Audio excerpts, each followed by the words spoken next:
This is LBC from Global, leading Britain's conversation with James O'Brien. It's 3 minutes after 10. A very good morning to you. I haven't at the moment got a Friday subject for you. Know how like on Fridays we come round to 12 o'clock and we quite like to do so. I may have one. I may have one. But I haven't got, like, last week's was so uplifting. Did we have the conversation about music last Friday? That was such a beautiful conversation. I sound like Donald Trump.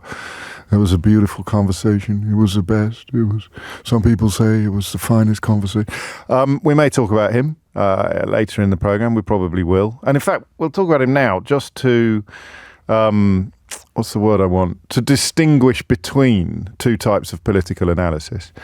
You can't, as we've discovered, do proper political analysis when the people in charge are lying on a surreal scale.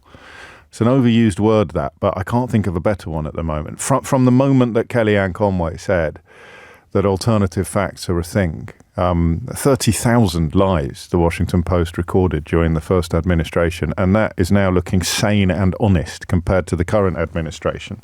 So I just want to draw the distinction between the ongoing, the continuing struggle to assemble a new toolkit. No, to actually invent and build new tools with which to analyse politics on the other side of the Atlantic. And distinguish between that and that business here of analysing actual politics, things that are happening in real time in front of us and which will not be denied tomorrow.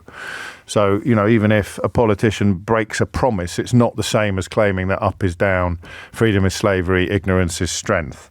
They're targeting anti-American ideology at the Smithsonian Museum now. They're attacking journalists. They're masked officers are arresting women on the streets and their family are unable to identify where they are. I could and probably will go on. So I just almost feel what's the word I want? A sense of relief when I turn my attention instead to traditional politics, traditional confusing politics, questions that do not involve a cessation of normality. So British politics post Boris Johnson. Is that fair? No, of course not. I always forget about her. So easy to do, isn't it? It's so easy to forget about Liz Truss. I even forgot her name for a minute then. So post Liz Truss, even Rishi Sunak, for all his faults, tried to return to a semblance of normality. I know that integrity, professionalism and accountability lasted about 4 hours until he gave Suella Braverman her job back. But he was clearly, I think history will probably be quite kind to him and to Theresa May, because he didn't have, it's not even a disregard for the truth that typifies a Trump or a Johnson. It's what's a bigger word than disregard? I don't just mean the numbers of letters in the words. I mean, it's not even a contempt. It's as if I've got John Ronson on Full Disclosure this week, one of my favourite thinkers and writers and people, actually. He's an absolutely lovely man. And he's fascinated by this. It was his book, The Psychopath Test, that first alerted me to the existence of people who are not constructed in the same way that we are.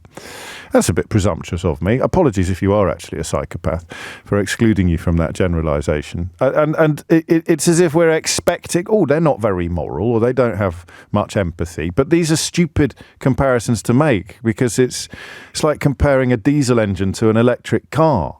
They're completely different things. They might actually look similar in some circumstances, but they're completely different things. So it's not a disregard for the truth. It's not a contempt for the truth. It's not, Rich, thank you for trying, but it's not a disdain for the truth. It's an almost innate inability to acknowledge the truth. Do you honestly think when Donald Trump said that he couldn't remember calling Vladimir Zelensky a dictator, do you think I don't think he realised he was lying. Do you know what I mean? It's like I'm trying to apply normality to abnormality. Trump, if you could even hook him up to a lie detector and you said, did you call Zelensky a dictator? He'd say, no, that doesn't sound like and it wouldn't start beeping. Anyway, enough of that, because we return today. Oblivious is a good word, Tam. Thank you. Oblivious to the truth. It could be that. I don't know if it's an antipathy. Karen, indulging my enthusiasm for made-up German compound words, goes for Blindentruthen.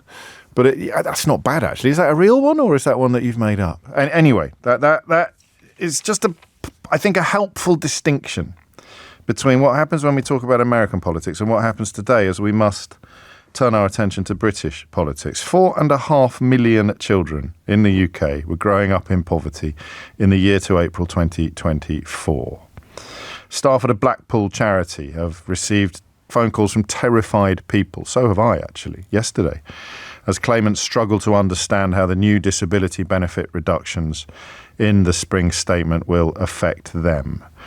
A third of children, roughly, live in some form of deprivation. Those with lone parents or two or more siblings, or in families where someone is disabled, are hugely overrepresented among the poorest households. Hardship of a scale and severity that I've said to you a million times on this programme is really, really difficult to understand. If it's difficult for people who care to understand, imagine how easy it is for people who don't care to carry on not caring. I use this little illustration again. Let's go down the side of the sofa instead of the toilet floor. Or yesterday I asked, how much money would you dive into a rancid toilet bowl for should you have accidentally dropped it in there? So how much can you really, really, really not afford to lose? How small is that sum? And for some people it will be 50p or £1, possibly less, 20 pence. People who are occasionally or often to be found scrabbling around between the sofa cushions looking for enough money for a pint of milk. It's real and it exists. And I only know that because of doing this job over the years. Perfectly possible, of course, to do a job like this and remain completely ignorant of that reality, to remain convinced that while parents required to pay VAT on school fees for their children, for them the struggle is real. But for people who are running out of money before they've run out a month, then for them the invitation to attack is constant and clear. So you'd expect Labour to be moving into that space, to be reducing that problem. 17% of workers surveyed by the Trades Union Congress revealed that they'd skipped a meal to save money over the last 3-month period. Now, that's not the stuff of the workhouse, but to skip a meal because you have run out of money before you've run out of month. You've run out of money after you've run out of food, and you've run out of food before you've run out of month. You're waiting for the next pay packet. And remember, that's a survey of workers by the Trades Union Congress, and that's almost a fifth. That's almost 1 in 5 over a 3-month period have skipped a meal. Many more will, of course, skipped more than one meal. So there's shortages of food, housing, clothing, toiletries, furniture. Head teachers tell us pupils are turning up exhausted because they're not getting enough sleep, and they're distressed by feelings of shame, which, of course, adds to the phrase we used yesterday, the phenomenon of the body-keeping score. That's the most heartbreaking thing about all of this. The body-keeping score. The stuff you go through in childhood, even if you successfully persuade yourself that it hasn't done any harm. Newsflash, it has. The body keeps score. And then there's the communication problem. The Workers' Rights Bill is a really impressive piece of legislation, tougher than even some of the critics have realised. VAT on private schools is a good policy designed to reduce inequalities, designed to reduce gaps, reducing the gap at the top, if you like, bringing it closer to the mean. The inheritance tax loophole for farmers, again, a policy that is bold in the sense that it invites enormous criticism and attack from the kind of people who spend a lot of time urging us to, well, please, someone spare a thought for the billionaires and the struggle they're facing at the moment, or the millionaires. So the loophole for farmers on inheritance tax being closed, taking clean energy more seriously than any other government ever, so much so that, as we may discuss later, Just Stop Oil feel that they can hang up their soup cans because mission has been accomplished. The nationalisation of the railways is on the agenda. Those are what you would call classic Labour policies, all of them. And there's quite a lot there, considering they've only been in power for 9 months. That's a decent record. There's a good piece in The Guardian today by Andy Beckett, also in The Guardian today, a headline that included the words moral repugnance to describe some reactions to that spring statement and its possible ramifications. But there's a historian called Nick Garland who wrote speeches for Rachel Reeves when she was Shadow Chancellor, and he describes the Starmer government as plain old Labour, which means he simply tries to make concrete, cumulative improvements to many lives, and in an almost utilitarian sense, it would appear, is prepared to risk the decline of other lives. So here's a question I can't answer, and that might be a problem, okay? Who are they appealing to?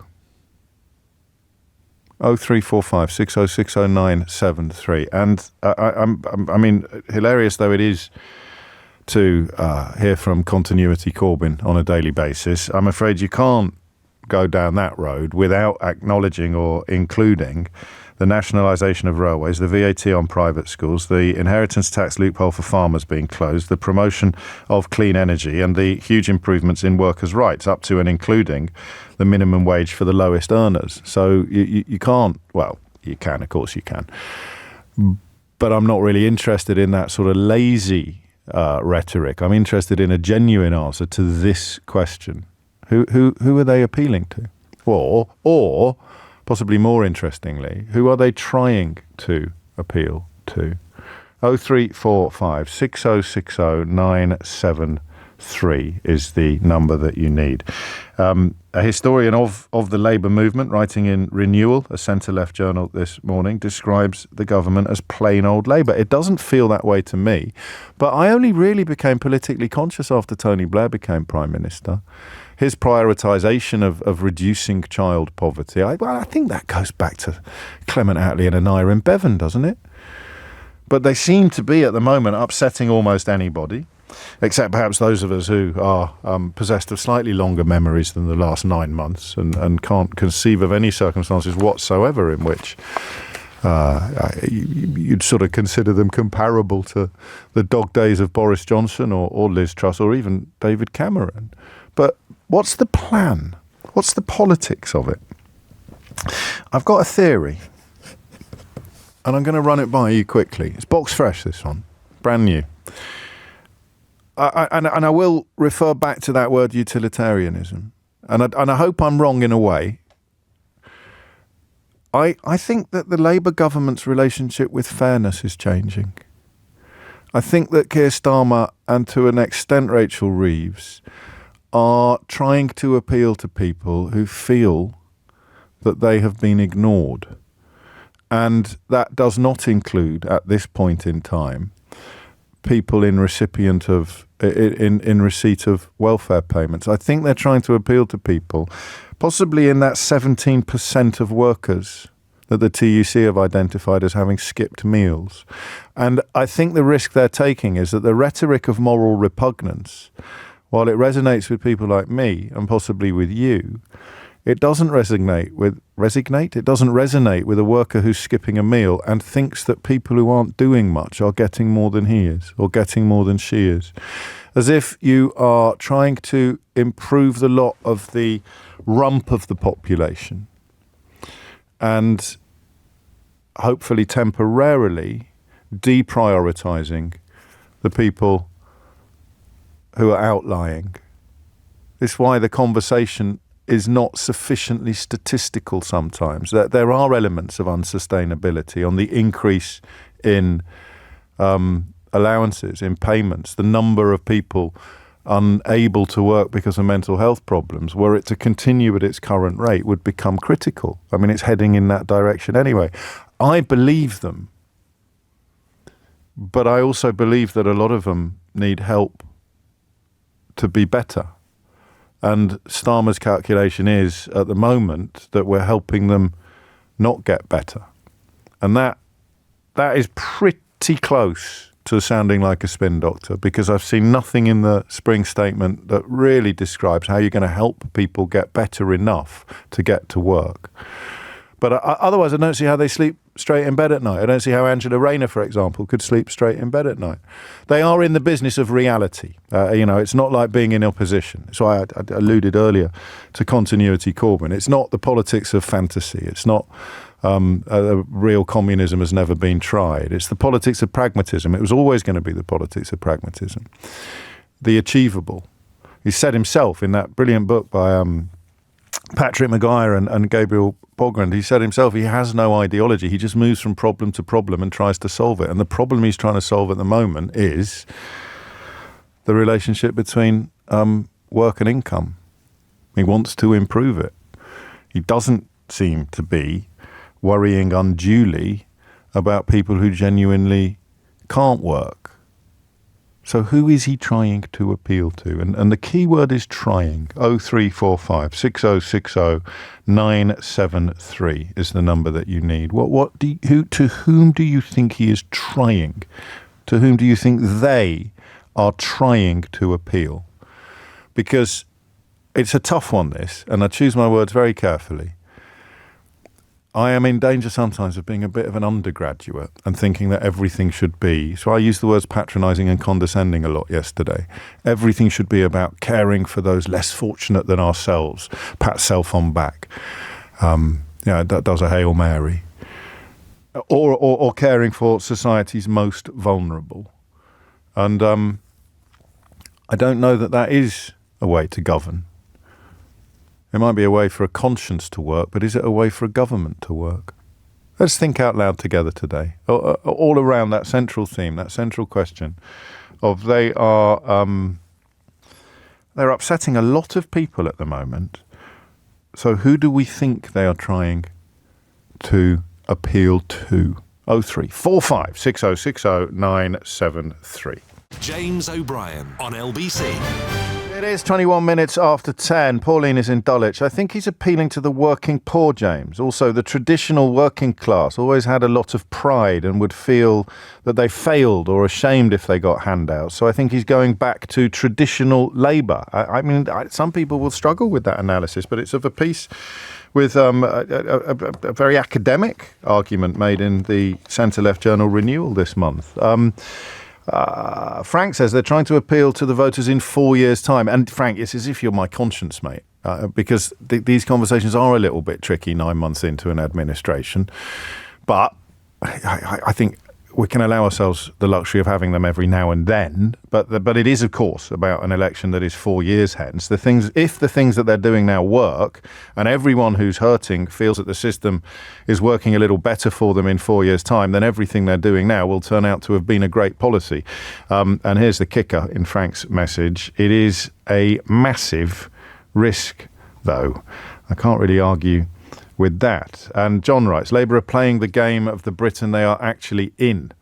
The average UK citizen does think that there is a soft touch on benefits, even if it's incorrect. So they need to throw a bone to those citizens so that he can focus on the real mission in later years of this term. If he does this and it doesn't work, he gets to say that he tried. And that if he doesn't try it, the Tories will bang their drum with it to a win in 29. There's a lot going on there. And finally, this from Beatrice. I think you're onto something. And as well as the blue Labour influence, I think Starmer and Reeves totally fail to understand short-term issues and the need to communicate the medium and long-term vision. The narrative about the pathway to better things. They keep saying it, but I agree with you, it doesn't seem to be landing. So what is going on, and to whom or to what do you think they are appealing? Russ is in Bangor in Northern Ireland. Russ, what would you like to say? Hello, sir. Long-time listener. Always enjoy your show. Thank you, mate. Welcome. You're a long way from home. You're a long way from home, aren't you? In what way? I'm a Brummie. I thought so. Yeah, but now that married an Irish girl. Lovely. Go on. What do you want to say? Let me contextualise it. I read a great book called How They Broke Britain. I don't know if you know about it. That sounds rubbish to me. Go on. Does it? Anyway. And to contextualise it, this whole short-term, everyday, tell us something we like, yes, is insane, because it took a long time to get us into this mess. And my opinion is it will take even longer to get us out of this mess of a broken health service, a broken benefit system, a broken transport system. I could list this all morning of all the things that got broken. Yes. And let's see what populism can do when you're trying to appeal to somebody. Let's see what's happening on the other side of the Atlantic right now, how populism is working out. It's not going very well as far as I can tell. And let's see what populism did when Boris and his cronies were in government. They say things that people want to hear, but behind the scenes, everything's getting broken. So my belief is they're actually doing the really boring, long, mature job of governing, and that's a million tiny decisions that we won't see change today or in a week or in a month. It's going to take years to do, and my view is I'm trusting them. I voted for them. I'm going to vote for them again today. And to the people who are despairing, and the focus of the headlines, including words like morally repugnant, that the message is we simply can't afford to carry on doing things in the way that we're currently doing them. Yes. And that is the point where the fireworks go off, isn't it? And we can start talking about wealth taxes or tax increases. That's the calculation that they've made, which fits in with your. I think you're suggesting the grown-ups are in charge now. Well, I actually said to your researcher, but I thought it would come across as arrogant when I said they're appealing to the grown-ups when I came on your show. No, well, you're being good company if you come across as arrogant, Russ. There's no disqualifications for that. I find it hard to do, to be honest. I was trying to. But that's what you and the reason why it can seem arrogant or condescending is because it's suggesting that people who don't agree with us or agree with you are not fully across the facts or aren't thinking about things as deeply. But it is a tough pill to swallow. I mean, I don't know if you heard yesterday's show. People are in despair, and and they did not expect that despair to be compounded by the Labour government. And to them, you say, and I think they say, whether it's out loud or not, we have no choice. No, two things. I want to give a personal anecdote. And but first I'll say that I can't say on the radio, but I'm acutely close to the whole universal credit, PIP, all those things issues. Okay. Because somebody in my family works very closely to all of those issues, but I can't talk about it because I don't want to embarrass them or put their job at risk. So, but I know the stories of people who were offered £20 a month to live on by the government and stuff like that, which is heartbreaking. I know the poverty. I've got a friend that got ill 2 years ago, nearly died, and the only reason he went to hospital was because I told him to go to hospital, but his biggest worry at that time was he'd lose his benefits and stuff like that. So that I am acutely aware of some of the stuff people are living through. I remember a few years ago when I went through a difficult time, I had to live on £40 a week for about 4 years. And it was incredibly difficult. I had to miss lunch. My wife and I would take sandwiches to work and all that kind of stuff. We couldn't go to Boots and we couldn't even buy the meal deal. We were that broke. Sure. It was all those, and those are choices we had to live with to get us out of a mess that I put myself in, to be brutally honest, with debt. So I have lived some of that. I don't live what some people are living with. I don't have a disability, for example. So it's really hard that we've all got to, in a sense, we've all got to pay for the mess this last government put us in. That's the reality of it. And that's why he started with pensioners. Yeah. Because if you can start with the pensioners, then you are... And the problem is that in many ways you've made the case more compellingly and clearly than they have. They're saying everybody is going to have to trim a bit.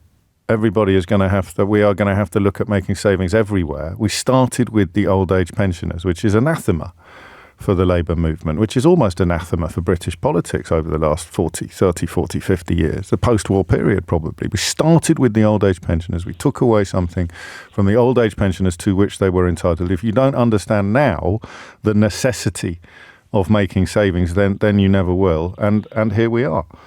Exactly. This is the problem. And as I say, so anybody that Farage can put out all the tweets he likes all day about how he would change, how he could wave a magic wand over things and make them better, but he doesn't know what government is. Because he spends most of his time outside the country anyway. And so anybody can do a tweet that gets the headlines. This is the bit of your analysis I disagreed with at the beginning, because when you say populism isn't working, it's working very, very well for the populists. Sorry, let me clarify. Populism doesn't work in government. No, well, it doesn't work for the population, but it works very well for the populists. I think Donald Trump is probably high-fiving himself around the bathroom every night at bedtime, isn't he, at the moment?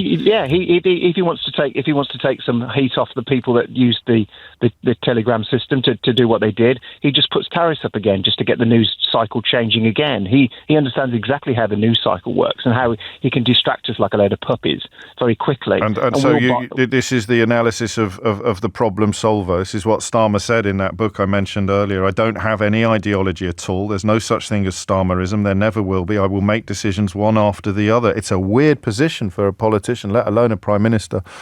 to adopt, and you explain it very well, Russ. I look forward to your further calls to the programme. But Philippa on the other side of the switchboard simply states, why is it us though? I'm on 30 grand a year, but still qualify for universal credit. I can barely make my bills. Why not the billionaires or the people laundering money through dodgy shell companies? Self-employed people putting their household bills through their expenses. This is just handing votes to reform.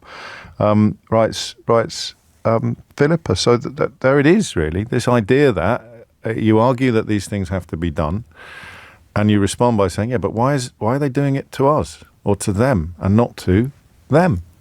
And that's where possibly communications and messaging are failing miserably. Thomas Watts has your headlines. James O'Brien on LBC. It is 10:34, rather pleasing for me at least, for this son of Kidderminster, West Midlands flavour to the early parts of the programme. Dave's in Bromsgrove. He says, number one, Russ should be on the radio. Russ, the Brummie, in Northern Ireland. He's got a great voice and style. But number two, Philippa is right though. Philippa wondering why the responsibility or the burden of addressing these problems seems to be not landing on the broadest shoulders, but in many ways on the narrowest. People who qualify for universal credit possibly ending up worse off. People who qualify for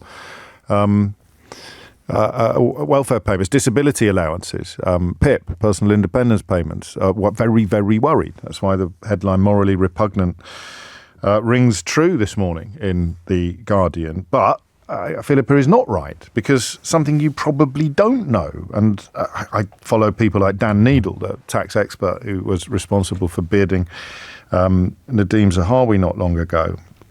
I was less than flattering about the autumn budget, he wrote after the spring statement, particularly the national insurance increase, the farming inheritance tax change, a general failure to include any tax reform measures. However, the new anti-avoidance proposals are excellent and should be welcomed by everyone who wishes to see the tax avoidance industry ended. Right, hands up if you knew that. Hands up if you knew that one of the country's most successful and tireless campaigners in the arena of tax felt that the spring statement contained extremely promising news. Hands up if you knew that. A mini industry of creating tax schemes which have no prospect of success. It wasn't mentioned, but the papers contain a major suite of anti-tax avoidance proposals. Probably, writes Dan Needle, the toughest ever introduced. If enacted, this will, in effect, criminalise the tax avoidance industry.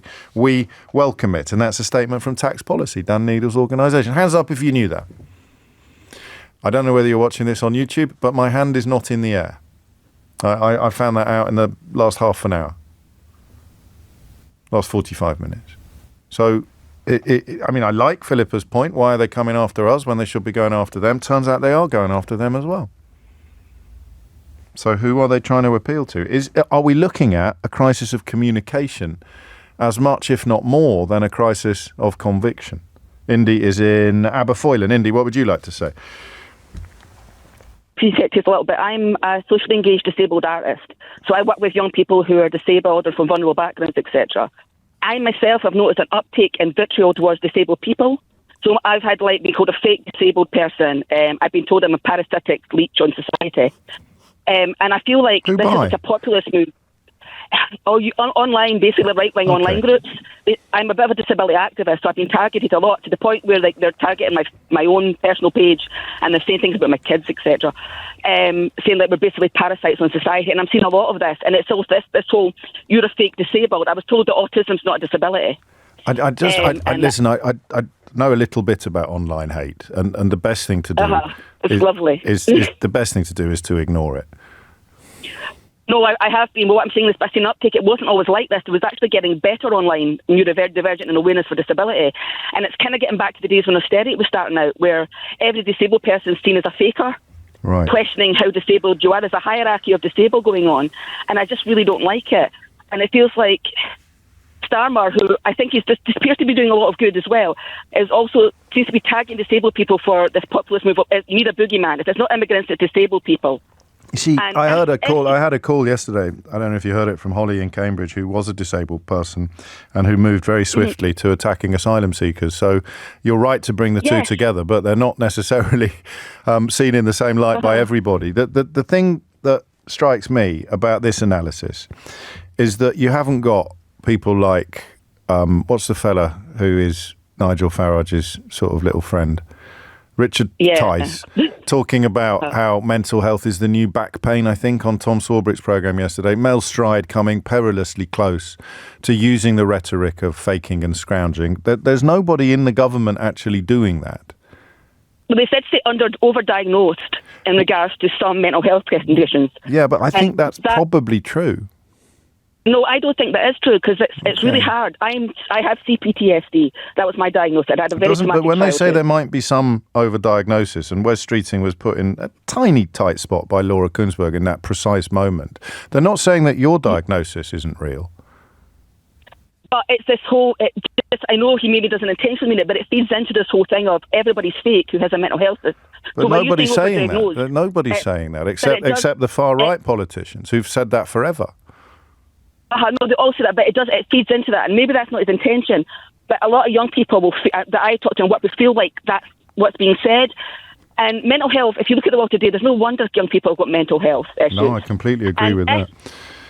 If the Labour government was said to me, OK, we're going to put more funding into the NHS to help mental health issues, because a lot of the young people who are on disability with mental health, if they got the help they needed from NHS, I mean, I've been waiting, 4 years for EMDR for my CPTSD, and with no end in sight. And there's people on disability who could do with talk therapy. That's probably the best thing for them, but there's no access for that. So if you cut down the waiting list, then you could possibly get a lot of people off, benefits. But they're not saying that. They're just saying we're going to cut your money. They're not. I mean, they earmarked £1 billion. I don't know that it applies to Scotland, but they earmarked £1 billion in the spring statement for helping people with precisely the diagnoses you described to get back into the workplace. I grant you it wasn't in any of the headlines, and it probably hasn't popped up on your social media, but that's £1 billion right there for doing exactly what you want them to do. And that's probably an issue in itself, that it's not popping up in the media. And I get that we have a right-wing media who are going to push the agenda. Don't worry, that's what I'm here for. But I mean, it is it is pertinent to the conversation, isn't it? That they have said that is the plan. But there's also the muddying the waters what PIP is, because a lot of people don't realise that PIP is given to you to help you in the workplace as well. So I receive PIP, and other people I know that are disabled who receive PIP who are working. Yeah, again, it's a point we make frequently on this programme, as with the same with universal credit, is that most people 40% of people are in receipt of it. So who do you think... See, the problem is you can't really answer the question now because you didn't know that they'd earmarked £1 billion to do precisely the things that you thought that they weren't doing. And Philippa didn't know that they had introduced tax avoidance proposals that would represent the biggest... And so when I say who are they trying to appeal to, it's actually the wrong question. It should be, why don't you know that they're doing things you like? Well, that's the thing. I would like to do them, I chose to vote for Labour here in Scotland because I just wanted Tories out. Yes. But I just think when you're... How much the phone line's gone a bit, I'm afraid. Go on, go in a sentence if you can, because your phone line's gone funny. Okay, sorry. I'm in the middle of nowhere. Aren't we all? What it is, no, PIP is, and what it is I think they need to focus on helping disabled people instead of taking the money away. I know they want to balance the book. Yeah, I get it. I agree with that. And that's messaging and policy. If people like you feel under siege and feel under attack, then whether you are or not is actually moot. Because if you're not, it's their job to make you understand that you're not. And if you are, it's their job to sort themselves out and stop that kind of policy making. So I mean, all of your points are valid, but it is interesting how many of us, and I include myself in this category, when I said hands up if you knew about this stuff that Dan Needle has brought to our attention, my hand stayed down. It is interesting how and I guess it's their fault, not our fault. Jane's in Bromley. Jane, what would you like to say? Hi, James. Well, I did know about the tax avoidance thing. I'm pretty sure Rachel Reeves mentioned it in the press thing after. Okay. I also knew about the £1 billion going in. Sheila took a great call yesterday from someone working on a scheme as a psychotherapist. I can't remember the name of the scheme, but apparently really successful and basically had worked for years helping disabled people into work. Their contracts has ended, and apparently he looked into it, and it's all being... Let me just nudge you, if I may, towards who you think that they are currently trying to appeal to. Reform voters. In what way? Because it's a pretty lazy, as the last caller was saying, how her discrimination has increased online. But we've established that no Labour politicians are. I mean, I think Streeting was probably wrong to answer the way he did to that single question from Laura Kuenssberg about overdiagnosis. But the rhetoric of hatred is not coming from the government. No, but I was answering about the reform, relating it to reform. Yeah, so how are they appealing to... How do you think they're appealing? I mean, I don't know how we typify a reform voter. They're obsessed with immigration. Yeah, and after immigrants come, it's just basically... But what are they doing that appeals to these people? Well, appearing, and let's face it, I think so much comes down to appearing to be tough on this bogus claim that people are in receipt who aren't genuinely disabled people. And I mean, that's appearance, but it's not what they're saying. But they're talking about a system which doesn't help people enough to get back onto their feet and get into the workplace. Okay, and I would agree with that. I would completely agree with that. But as I was saying to your producer, you don't... I used a bad analogy with her. I said, you don't remove the medication, not that money, or you don't remove the support to remove the problem. The problem is health. The problem is that so many, and I would agree. I would also agree that the system needs reform. I mean, but this is not the way to do it. I guess the bit I don't understand is why the people that you're speaking for, that we're both speaking for, are going to be upset with Labour for attacking the poorest, attacking the most vulnerable, and therefore they'd go over to vote for Reform, who will attack the poorest and the most vulnerable even more. That's the bit I don't quite get. Or it's people who really like the idea of attacking the poor and attacking the vulnerable, but who know that the Labour Party is never going to go in as hard on that as the Conservative Party or Farage's outfit.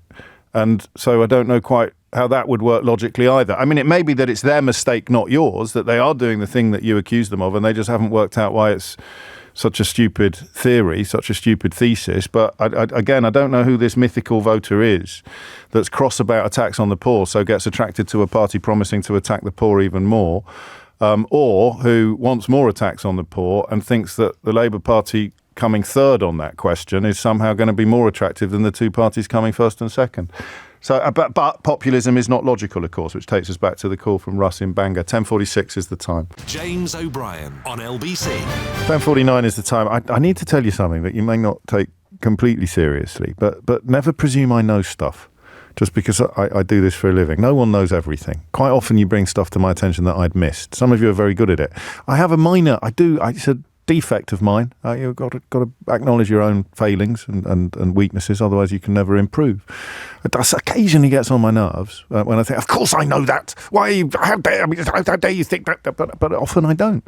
So my thanks to Rabbi Jeffrey, who one of the most memorable callers of the last few months, for bringing to my attention the fact that while we've been on air this morning bemoaning the Labour Party's communications skills or lack thereof, Keir Starmer's Director of Communications, it's been announced that he's standing down from his role after just 9 months in Number 10. You could not make it up, could you? I don't know. It may be for complicated or family reasons, but he was Director of Communications until about an hour ago. And it ties with quite a lot of you are saying, and listen, this is the optimistic analysis of what is going on at the moment. But Dan suggests that the problem, listening to you today, it's reinforcing my belief that the main problem Labour have is the same one that the Dems had in America before the last election. They are just awful at PR, and sadly those on the right are incredibly good at it. And Farouk picks up on that when he says you don't take away the support, you help people off benefits so that they no longer need the support. Labour's approach of announcing the cuts first is such poor messaging, back to poor messaging.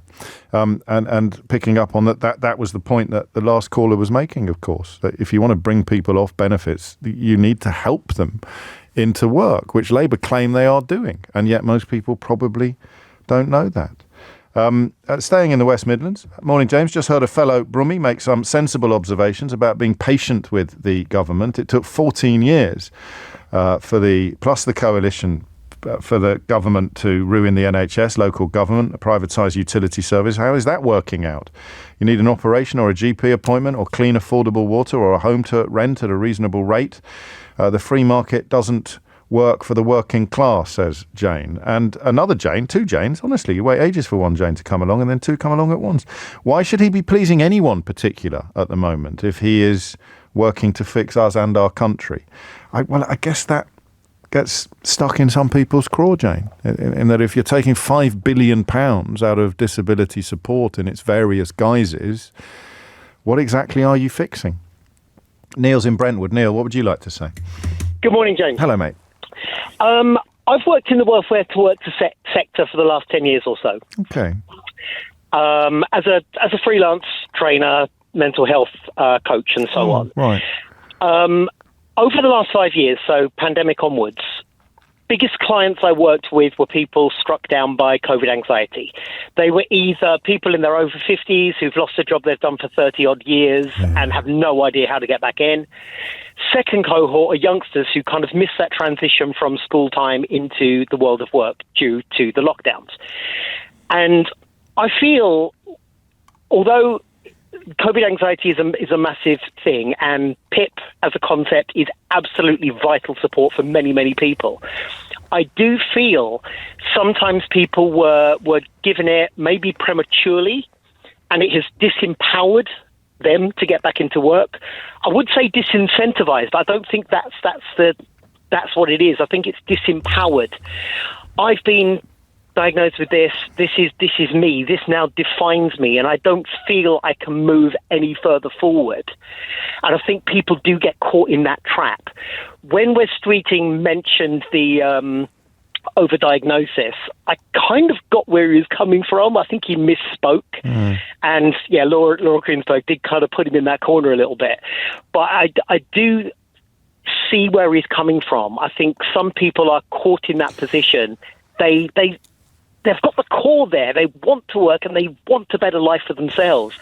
But the way the system is, I feel, can disincentivize and just hold people in that glass prison a little bit. I mean, you have done an extraordinary job of walking that tightrope, if you'd allow me to say so. And for anyone who missed the introduction, missed the beginning of the call, you work very much in this sector, helping people with mental health issues get back into an employable position, to get back into work. So I want to stress that because it is a qualification that underpins your contribution. But you have succeeded better than most Labour politicians have in identifying what they clearly think the problem is. And it's probably best summed up as John in Leeds has been in touch, puts it a little bit clearer than I did. This fella has a good head on him, says John in Leeds. So you can take that one to the bank, Neil. Thank you, John. It's about these diagnoses, particularly in the context of COVID, not being life sentences. Yeah. I work with a young man, I won't mention names for obvious reasons. Sure. He hadn't left the house in 4 years. But he really, really wanted to. He really wanted to. He knew there was a world out there for him, but he was absolutely paralysed. So I can sit here and nod, stroke my beard and think, thank God for Neil, but I can't really continue on that path when I remember the £5 billion worth of cuts that are coming. Who does that help? How does that help any of the people you're describing? Another thing I've seen in the welfare to work section is the waste. Yes. I've seen laptops bought for job seekers because they don't have a laptop at home. They've gone uncollected, and then they've stayed on the shelf. They can't be reallocated because it came out of that particular person's budget. So the job coach had to buy a new one. I went into a particular job centre. I'm not going to mention it for obvious reasons. Yes. I saw 42 brand new laptops boxed up on the shelves that could not be reallocated. That came out of the DWP budget.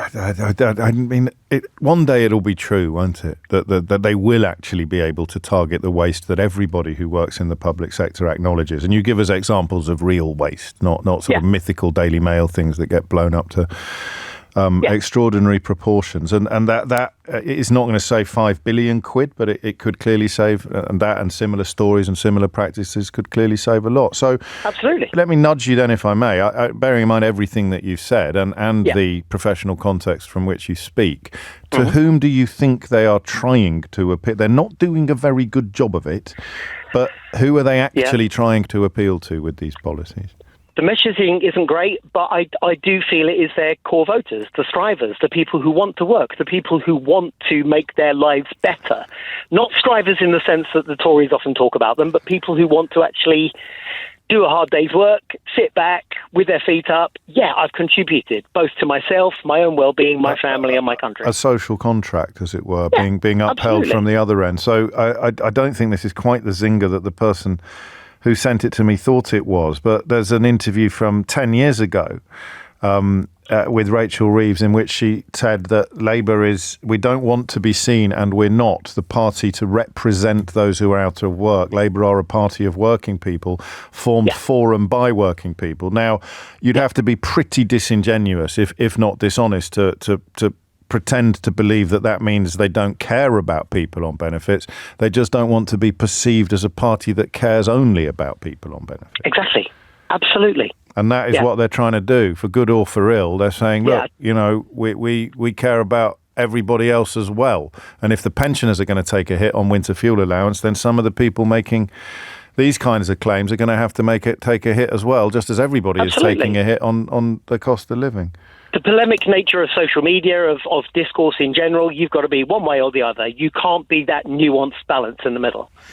Yes. And of course, I mean, you can present them as huge cuts, or you can look at the numbers and recognise the gradient going upwards to a point of unsustainability. And so something must be done. I think Neil is onto something so huge that they are not talking about. And that's not a failure of communication. That's a failure of conviction, which is the unprecedented nature of post-COVID conditions, whether it's the physical in the context of long COVID and the proper research and the proper treatment, the proper acknowledgement that needs to be done to help those people back into work, or whether it is the mental, the kind of anxiety that is like nothing that we've ever seen before. They used to shoot deserters in the First World War for cowardice and treachery if they fled the front line. And they fled the front line because they were having nervous breakdowns, shell shock, an inability to do the simplest tasks because their mental health was absolutely shot to pieces by the trauma of what they had experienced. And so that is a large part of the reason why these numbers have ballooned, specifically in the last 3 or 4 years. But I'm not hearing enough from any of these people in government about how they're going to help and address those very particular and specific people and problems. James O'Brien on LBC. It is 3 minutes after 11 and you are listening to James O'Brien on LBC, where we turn our attention next to the question of Just Stop Oil. Do you read Private Eye? You really must, I'm not on any form of commission, but your knowledge of what is going on in this country and the wider world can only be improved and enhanced, I would argue, possibly immeasurably, by regularly reading Private Eye magazine every 2 weeks. And it's also very funny. When I was a kid and Dad would bring it home, I only ever read the cartoons. And towards the end of his life, I was so lucky to become friends online. We were due to meet, but sadly he passed away before we had the chance to do so. Tony Husband, who was responsible for some of my favourite cartoon strips in Private Eye. I never read the articles. I just read I just enjoyed the cartoons, the strips and the sort of one-off, the single panel cartoons, which are still absolutely brilliant. The front page is always funny. And the as I got older, I started reading different bits of it, and it still changes now. So now I'm much more interested in rotten boroughs, in what is going on in local councils and local government than I was even 10 years ago. And I read Street of Shame less than I used to do because it's, not that exciting anymore.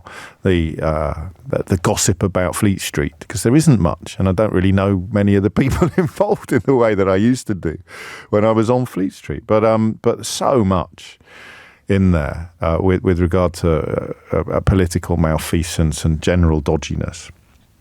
So you must read that. I've spent so long bigging up Private Eye, I've completely forgotten why I mentioned it to you in the first place.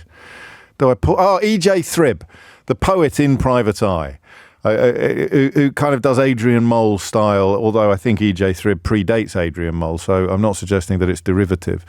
Whenever someone passes away, he'll do a poem very much in the style of a pompous 17-year-old, and it will be so farewell then. And that's the first line that crossed my mind this morning when I read the headlines about Just Stop Oil announcing that it's going to stop its direct action. It's going to end its disruptive protests. But unfortunately, I didn't get any further than the first line. So farewell then, Just Stop Oil. I can't guarantee it. But I would not be surprised if E.J. Thribb doesn't turn his considerable talents to the announcement from Just Stop Oil that they are stopping their protests. So farewell then, Just Stop Oil. You threw soup at a painting and powder all over the snooker. And once you attacked Stonehenge, which couldn't fight back. That's the kind of poems that E.J. Thribb writes. That's not bad off the top of my head. But Just Stop Oil is ending, and I guess depending upon which newspaper you read, well, no, it's not that really. It is the claim by Just Stop Oil that they've succeeded in their mission. They're going to end their disruptive protest because the government is planning to end new oil and gas extraction. One final protest in central London on April the 26th. Before ceasing direct action. You will be familiar with the distinctive orange high-visibility vests, years of road protests, various stunts, repeatedly throwing orange paint at Van Gogh's sunflowers, dropping orange dye at a snooker tournament. That one really annoyed me. And that's actually part of the phone-in that we're going to have, is the difficulty of separating principle from practice. Because I think I was briefly furious when they threw powder all over Stonehenge, and then someone explained they can wash it off. And I thought, sack it, it's just some old stones. Doesn't matter. But then they bloody messed with the snooker. When I think I even had a bet on at the time. What are you doing? How dare you interfere with the snooker? Which, of course, in the great scheme of things, when it comes to planetary decline and possible obliteration of humanity, should not really register quite so highly. There is snooker and then there is powder. Anyone else having a go at the E.J. Thribb tribute to Just Stop Oil? That might be quite fun. So that is the announcement. They did the Van Gogh sunflowers, the orange dye at the snooker tournament. Lots of their key figures are in prison, serving lengthy sentences. Some of them imprisoned, if memory serves, simply for planning protests. The Stonehenge last year, orange powder paint sprayed on Stonehenge. This is the statement. Our initial demand to end new oil and gas is now government policy, making us one of the most successful civil resistance campaigns in recent history. I could be wrong, but I think Ed Miliband was minded to do this anyway, absent the efforts of Just Stop Oil. But I give them their moment in the sun. We've kept over 4.4 billion barrels of oil in the ground, and the courts have ruled new oil and gas licenses unlawful, it said, referring to the new oil and gas licenses that have been introduced. The Supreme Court ruling, I beg your pardon. So farewell then, Just Stop Oil. The producers asked ChatGPT to write a poem about Just Stop Oil in the style of E.J. Thribb. All right, would you like to hear it? I mean, it should really begin with, so farewell then, Just Stop Oil. So they've dropped that baton. They've missed that. Just Stop Oil, oh what a quest. A noble call, a cry for rest. The earth it groans, the sky turns grey, as rivers choke and forests freight. That's quite good. Is that really just completely off ChatGPT? The fossil fuel, that wretched beast, from coal to gas, it never ceased. But here they stand, so brave, so bold, with banners high, a tale untold. Ooh, I think we're due another one of our ChatGPT phone-ins. Not today, but do you remember when we started? Did we start about 18 months ago or a year ago? And you sent me monologues in the style of James O'Brien, and they were rubbish. I had absolutely nothing to worry about. I'm getting worried now. This is precise. This is a good, like, rhyming, scanning, pertinent poem. Enough, they shout. No more decay. Our future's on the line today. With climate change a roaring tide, they march with nothing left to hide. I mean, that's incredible. It's just I'm going to sound like my granddad now.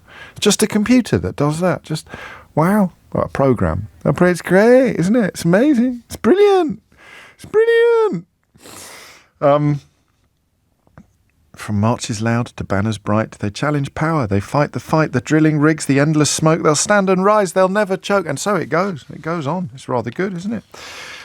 So, did they win? 0345 6060 973. I think Dave's needs a bit of work. Get this one.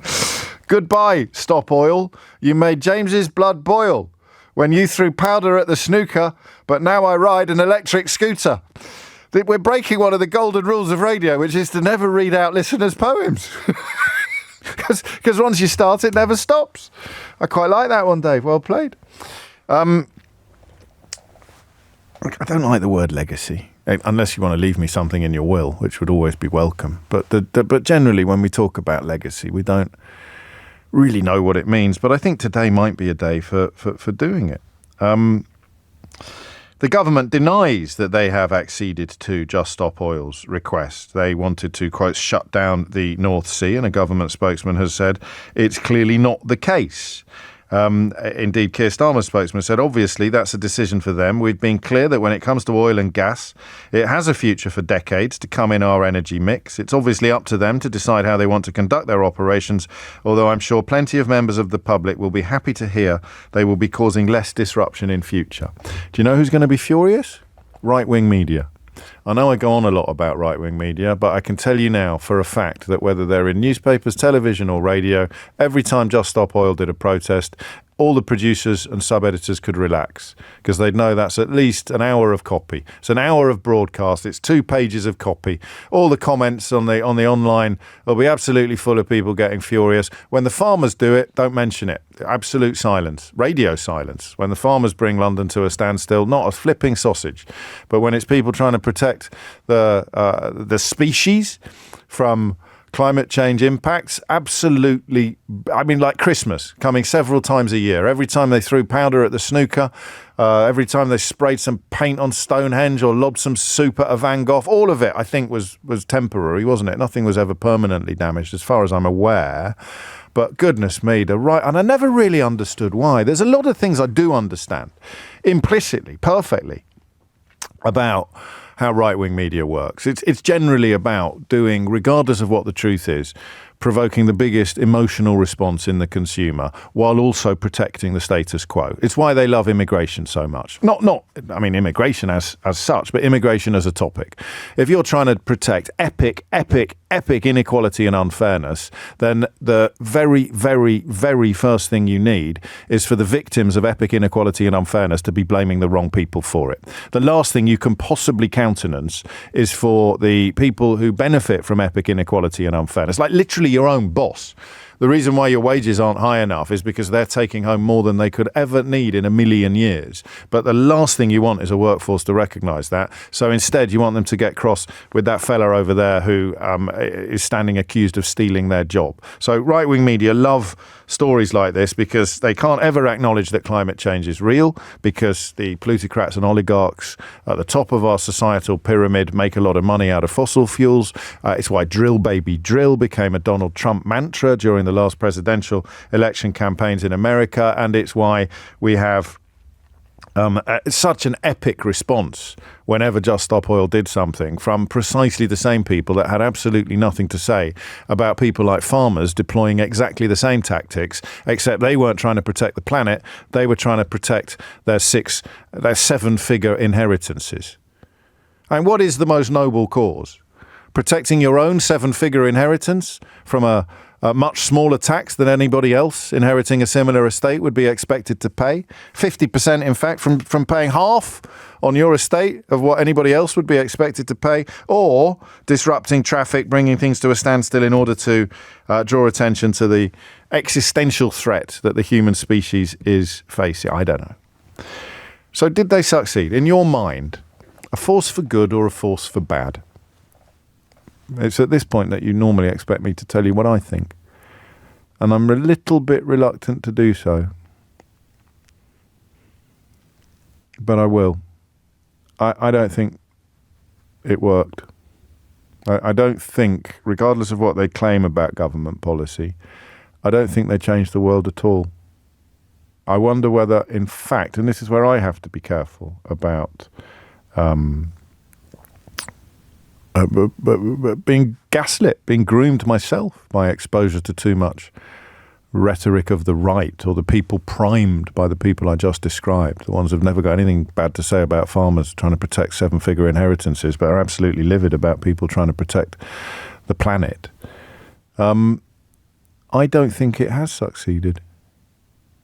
I wonder whether it's actually added to that rhetoric I'm afraid I used to indulge in myself as a callow, stupid younger man, about the kind of whole muesli munching, sandal wearing, that successful demonization. And I want you to know something.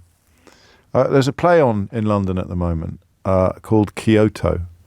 It's transferred, I think, from the Royal Shakespeare Company. It's on at the theatre, I think it's called Soho Place, the theatre right next to Tottenham Court Station here in central London.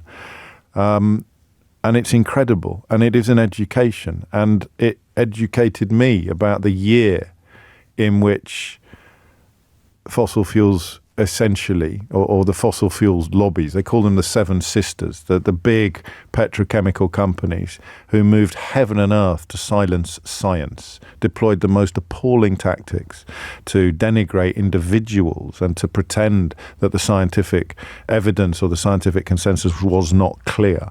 It's incredible. You think, what year is it now? 2025. What year do you think they started doing that? And it was probably the first time I've ever watched a play and then gone home and read up on the subject, up to and including some of the key characters in the actual play. It's an extraordinary piece of theatre. So what year do you think the major petrochemical companies, and of course they then start secretly funding think tanks lobby groups that call themselves think tanks, and they set up NGOs so that they can get into the meetings, the United Nations meetings. So they will set up something, give it a name like the Global Something Something Foundation, and then they can actually get access to delegates. And while they may be having all of their bills paid by Saudi Arabia, they can pretend that they are honest brokers contributing to public discourse when they are dedicated to protecting the income streams of the companies that are poisoning our world. What year do you think it started? That process, that program, that project, when the science was essentially proven and they started fighting back to pretend otherwise. And you know, look at the story of tobacco, if you're struggling to believe that such sinister and awful things can happen. What year do you think it happened with the oil? I'll tell you in a minute. I'll tell you in a hot minute after the next break, but I want to get the phone lines open. So, Just Stop Oil. Winners or losers? 0345 6060 973 is the number you need, because I think their cause was clear. I don't know that they could have done anything better than what they did, but they operate in the ecosystem that we all inhabit. And in that ecosystem, I'd love to hit 12 o'clock today and change my mind. But right now, I think they lost. I don't think they won. I think they didn't achieve their ends, their aims, and I think they go out of the business of direct action with less public support than they began. Am I right or am I wrong? 0345 6060 973. James O'Brien on LBC. 20 minutes after 11. Ryan is 53 and a half. He's been in touch with his poem. So farewell then, Just Stop Oil. You protested by stopping traffic and the snooker and the tennis, but now you have just stopped. by Ryan, aged 53 and a half. That's good. It's a winner, I think. That's also very much in the style of EJ Thrib. So did they win or lose? Christopher says, I think you're 100% correct. And they lost support. And Aidan, I agree with you. They were right, but they lost. I don't think they go out of the business of direct action, having won any hearts and minds or major policy victories.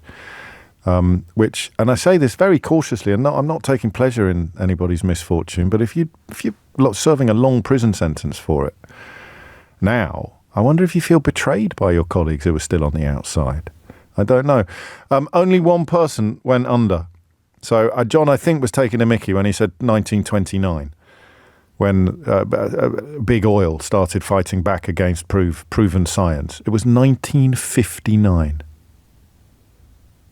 1959. Talk about the power of theatre. I would never have known that if I hadn't gone to see that play and then checked afterwards. And it tells such an incredible story of how they did it. And of course, it very heartbreakingly or poignantly, it culminates in the successful signing of the Kyoto Agreement, which of course Donald Trump would set fire to at the first opportunity. So, Just Stop Oil. Did they win or did they lose? As they announced the end of their protest, their direct action, which were incredibly successful at garnering attention, were they incredibly successful at anything else? Kathy's in Redbridge. Kathy, what do you think? Yeah, I think unfortunately they didn't gain public support because they inconvenienced people. And we heard all the worst stories about the traffic jams. We heard about people missing hospital appointments. We didn't hear about the motorists who thought, oh, actually this has made me sit up. We didn't hear reports of those stories. Do you know, we did. I'm just one tiny little voice. I took a call from a friend of mine who was literally on his way for chemotherapy. He's not with us anymore. He was somewhere in South London crossing a bridge, and he literally told me, didn't want to come on the radio, understandably, but he texted me to say, I'm literally on the way to chemo, and I'm going to be late because of the protests, and I'm completely on their side. Yep, I just didn't hear anything like that. No, you're right. At all. I'm actually going to see Kyoto on Saturday. Are you? Saturday week, yes. It's a small world, isn't it? I know. Well, I don't think it's a spoiler alert, is it? You know they signed it at the end. I mean, that doesn't count as... I didn't know that. Of course you did. That's not spoiling the play. Well, I mean, so are we talking about what we think of other people, or are we talking about ourselves? Did they secure your support or not? With their tactics. I think they raised the urgency, and I've done more personally. You have? To be greener. Okay. So I think they may have had small victories along the way. Yeah, and yet that we're more interested in the big picture, the overall picture. I mean, there's an analogy here. I can't quite get it to work. But are we looking at the sunflowers?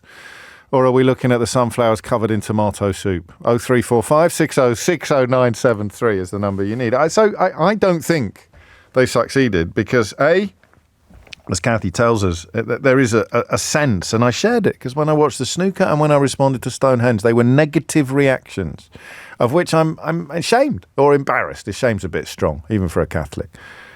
I know that they were on the right side of history. If you were put Just Stop Oil in one corner and Drill Baby Drill in the other, you'd have to be an absolute idiot, or a Donald Trump voter, which I guess are synonyms, to lean towards Burn Baby Burn or Drill Baby Drill, forgive me.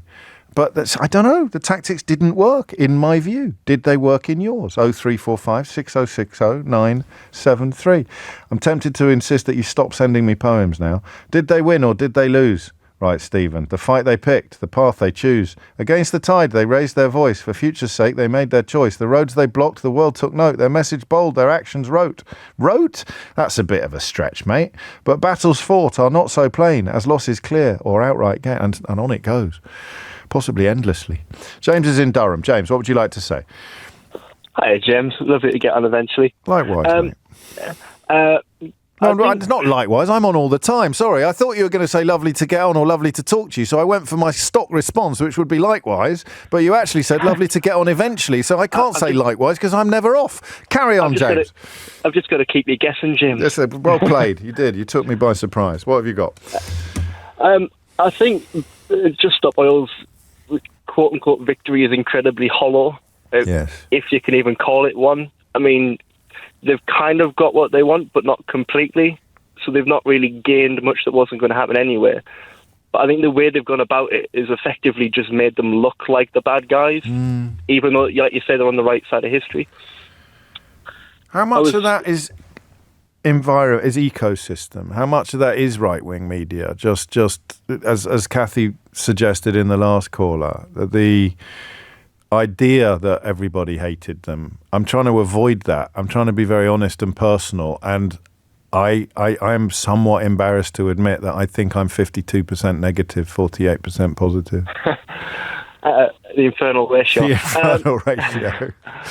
And I kind of agree. I mean, I don't know anyone who was against their principles, but I don't know many people who were in support of how they carried it out. I was listening to Nick Ferrari this morning, and one of the callers about 7 o'clock basically went from just stop oil, and then because of how they implemented their principles, it was drill baby drill. And I actually found it quite hard to argue against that, because I can understand why you'd find it annoying. Like you were talking about the friend you had who was stopped going to chemo on a bridge. I think it's hard to like them, but you can't disagree with what they believe in, if you know what I mean. I do know exactly what you mean, and you lead us to the question that I always use to underpin all these conversations, which is how what on earth could they have done to garner the levels of attention that they garnered? But that worked on a presumption that it was an unalloyed good to garner those levels of attention. You know that line of "there's only one thing worse than being talked about," and that's not being talked about. I'm not sure that's true. They got lots and lots and lots and lots of attention, more attention than they could possibly have dreamt of in their wildest dreams, but it didn't work. Yeah, I think they got the attention they wanted, but it's the wrong attention. It's hard to pass anything by if you do it badly. I mean, look at what the government are doing now. Some of the things they're doing are good, but will always get criticism because of how it's presented in the wrong way. And so, in a way, if they'd chained themselves to, I don't know, tankers. It was because they were penalising, they were punishing you and me for the actions of big oil. Yeah, we had there was a protest at an Amazon plant not far from where I am at the minute. Yeah, and that road was closed for a whole afternoon. And mind, I'm currently a driver. So when you're kind of stuck at work doing 3 hours, 4 hours overtime because someone stupid that glued themselves to a road, it's hard to actually like them. But you back their message. And then you'd sort of say if you're prepared to get jailed for your principles, then you deserve our admiration in the way that we might talk about the suffragettes. I hope we don't sit here in 50 years' time, if we're still alive, if the planet's still supporting humanity. And everyone thinks, oh God, they were right, they were amazing, they were so principled, I can't believe I didn't support them properly at the time, which I think is pretty much the story of the suffragettes, or at least the suffragists, certainly. I used to draw those parallels quite often. But they hurt themselves. I'm not in any way encouraging people to hurt themselves. There's a big difference between, that's why hunger strike is such a powerful political weapon. But there's a little slight sense that Just Stop Oil were, like James says, they were actually not putting you on hunger strike, but they were disrupting your life. They were damaging your life. They were messing up the snooker. They weren't damaging their own lives. And then you remind me that they got sent to prison. And it punches at least one hole in my theory. I mean, there was £10,000 worth of damage, but only to the frame. God, that's a good business to be in. How can it cost 10 grand just to tidy up a picture frame? But anyway, that's the Van Gogh one. I've got the audio of that. I might play it to you after this. And I've recommended a lot of plays lately. I can't put them in ranking order. But Kyoto is really, really relevant to the conversation that we're having. I could do with a little bit of support. I could do with people telling me that they think Just Stop Oil did win, did prevail, did pull something off, that the people in prison currently serving sentences did not get locked up in vain. James O'Brien on LBC. Hands up if you noticed my very clever, sneaky reminder for you that the clocks go forward this weekend. Did everybody notice it? Yeah, when I very, very deliberately and not at all accidentally, incompetently or unprofessionally suggested it was 12:30 when it was in fact 11:30. That was my little mental trick. Yes, a little bit of... I had the wonderful Stephen Frayne on Full Disclosure recently. I'm not sure when that one's going out. The artist formerly known as Dynamo. He is such a lovely man. He really is. I'm so lucky to get to meet these people. I still go into full fanboy mode. But anyway, that's what I was doing because I had Darren Brown on not long ago as well. So I was playing psychological mind games with you. Absolutely not getting the single most simple element of being a radio presenter horribly wrong. It is categorically a deliberate attempt to remind you that the clocks go forward this weekend, and not just me somehow looking at a clock that says 11:30 and saying that it was 12:30. So well done. I mean, also, as Keith points out, it's a very, very big clock. So there is absolutely no excuse for that. So well done to everybody who picked up on it. Nobody actually realised that I was doing it deliberately in order to draw your attention to the fact that the clocks go forward this weekend. But on we go. 11:35 is the time. Just Stop Oil are hanging up their soup cans. That's probably the best phrase to use, isn't it? I don't know what the most memorable of their stunts was, but probably the soup over the Van Gogh, which brought them sort of galloping to public attention, and they're stopping now. 20 of their members are currently serving prison sentences, including one of the co-founders, Roger Hallam. These people did things like climb onto the gantries over the M25. Again, is this a really bad thing to say? Personal risk is a different form of protest from disrupting other people's lives. I'm very carefully choosing my words here because I don't want anyone to go on hunger strike. But I do know people who have. My friend Richard Radcliffe, Richard Zagari Radcliffe, Nazanin's husband, went on hunger strike. And I went to see him when he was on hunger strike. And it's a weird experience because you can see the suffering and you kind of want it to end. But you also acknowledge the extraordinary courage and bravery of what these people are doing. And I don't know that I do have the same respect or reverence for people that sought to mess up other people's lives rather than endanger their own health in order to make a political point. I don't know. Maybe that makes me a bad person. Natalie's in Manchester. Natalie, what would you like to say? Hi. Hello. Forgive me if I'm a little radio starstruck as well. It's very exciting to be talking to you. It's only me, Natalie. Honestly. Go on, what do you want to say? I'll talk about Extinction Rebellion at the same time because XR and JSO are inextricably linked. We're a bit like People's Front of Judea and Judeans People Front. Splitters! Splitters! Yeah. What are you? You're Extinction Rebellion, are you? I'm Extinction Rebellion, right, you are. So, and I'm a lawyer, so the reason why I stayed with Extinction Rebellion and didn't move over to JSO is because JSO was what we call the real spiky action. So it was going for the stuff which was higher profile, it was a higher risk of imprisonment, and it was very more people at the hard edge who, for whatever reasons in their lives, they felt they could make a decision where they could risk going to jail as a result of it. Do you admire that? Massively. And, my friends know personally how it's affected them financially. Not just as, he's got 4 foster kids and he was in prison for 6 months just for slow walking, and he knew that might happen. Right.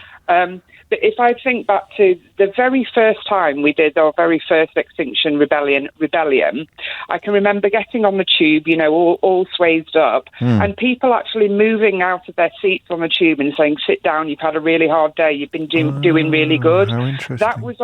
That was our very first response. People were so nice. When I got the train back to Manchester, somebody sent me a drink, to my seat to say, "Well done, somebody needs to stand up for it."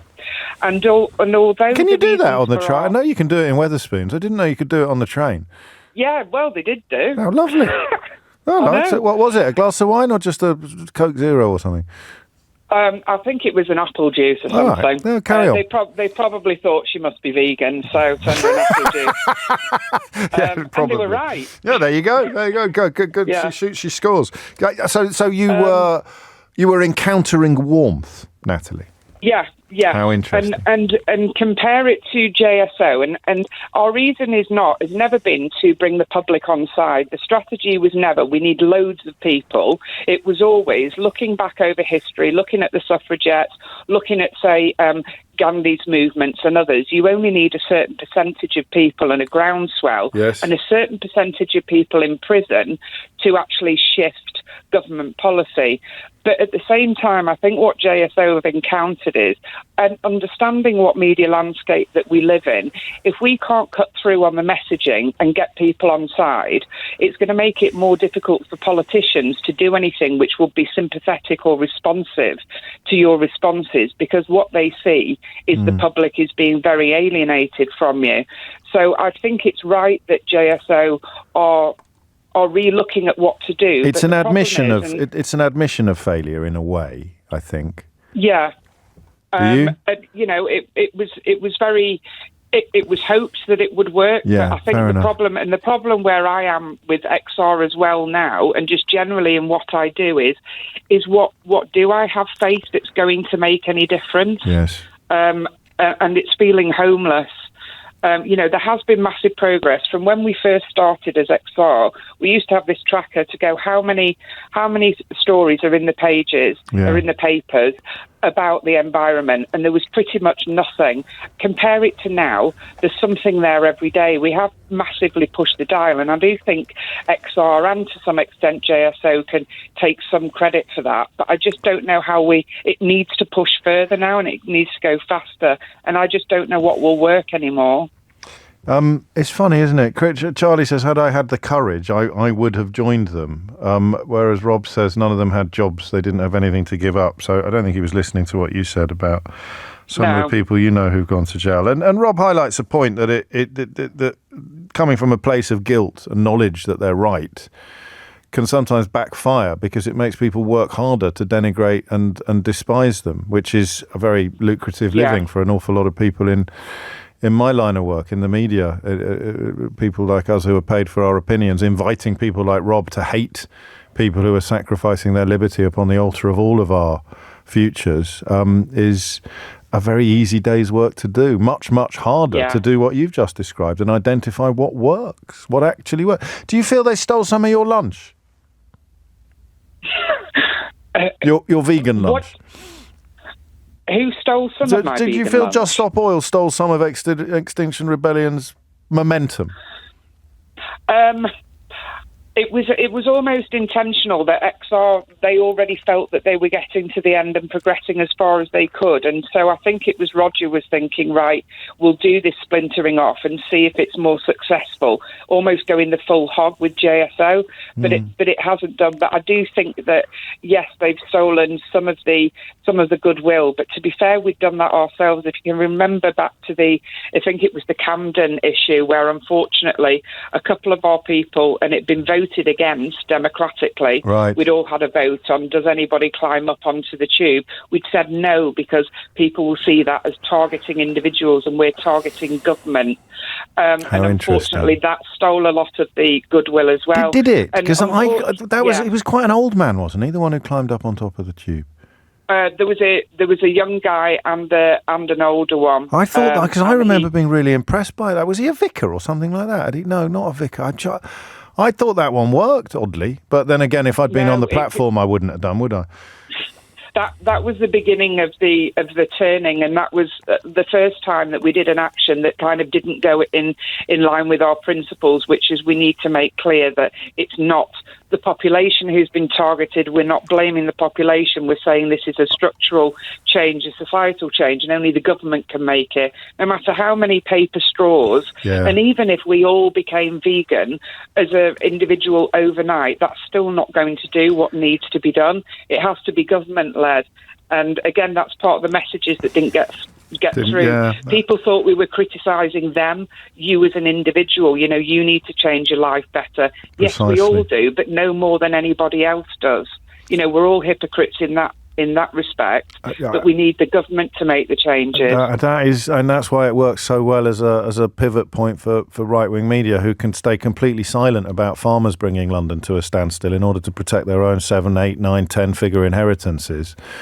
But if you're looking for an opportunity to provide the 2 minutes hate, they kind of left themselves wide open for that, didn't they? By disrupting our lives. You didn't have to make up stories about ambulances not being able to get through, because people already felt the kick, the dopamine hit of anger and hatred, because not only were they feeling judged, but they were also feeling inconvenienced. What the hell are you ruining my day for? I've not done anything. I don't own an oil well. I'm not one of the Seven Sisters. I'm not a member of OPEC or whatever it might be. That's really interesting, because take it away from yourself. And I'm not for a minute, I hope that no one has misunderstood me, calling for them all to go on hunger strike. I am just pointing out the difference. And obviously being prepared to go to prison for your principles is an act of self-disruption. But you're being sent to prison for disrupting other people's lives. I don't know what the perfect protest is in that sense. What is the perfect protest? People have taken their own lives to make political points. There's that famous photograph of the fellow who set fire to himself, I think, during an anti-war protest relatively recently. And that doesn't work. It hasn't worked. But this one, if you agree that it doesn't feel like Just Stop Oil are quitting the field ahead, the reason why might well be that the people who feel that they truly paid the price, the collateral damage for Just Stop Oil's actions, were not the members of Just Stop Oil. It's 11:45. James O'Brien on LBC. It is 11:48 and you are listening to James O'Brien on LBC. Would you like a little introduction into my world, my internal dialogue?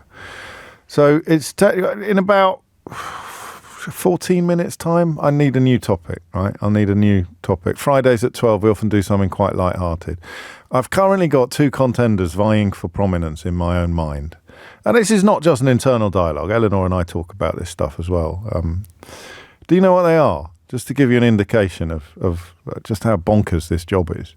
So I'm currently tossing up between a straight question: is Donald Trump a fascist? Is it time to start using the F word? And therefore all the repercussions from that involving trade deals. Should we be doing business with a fascist administration?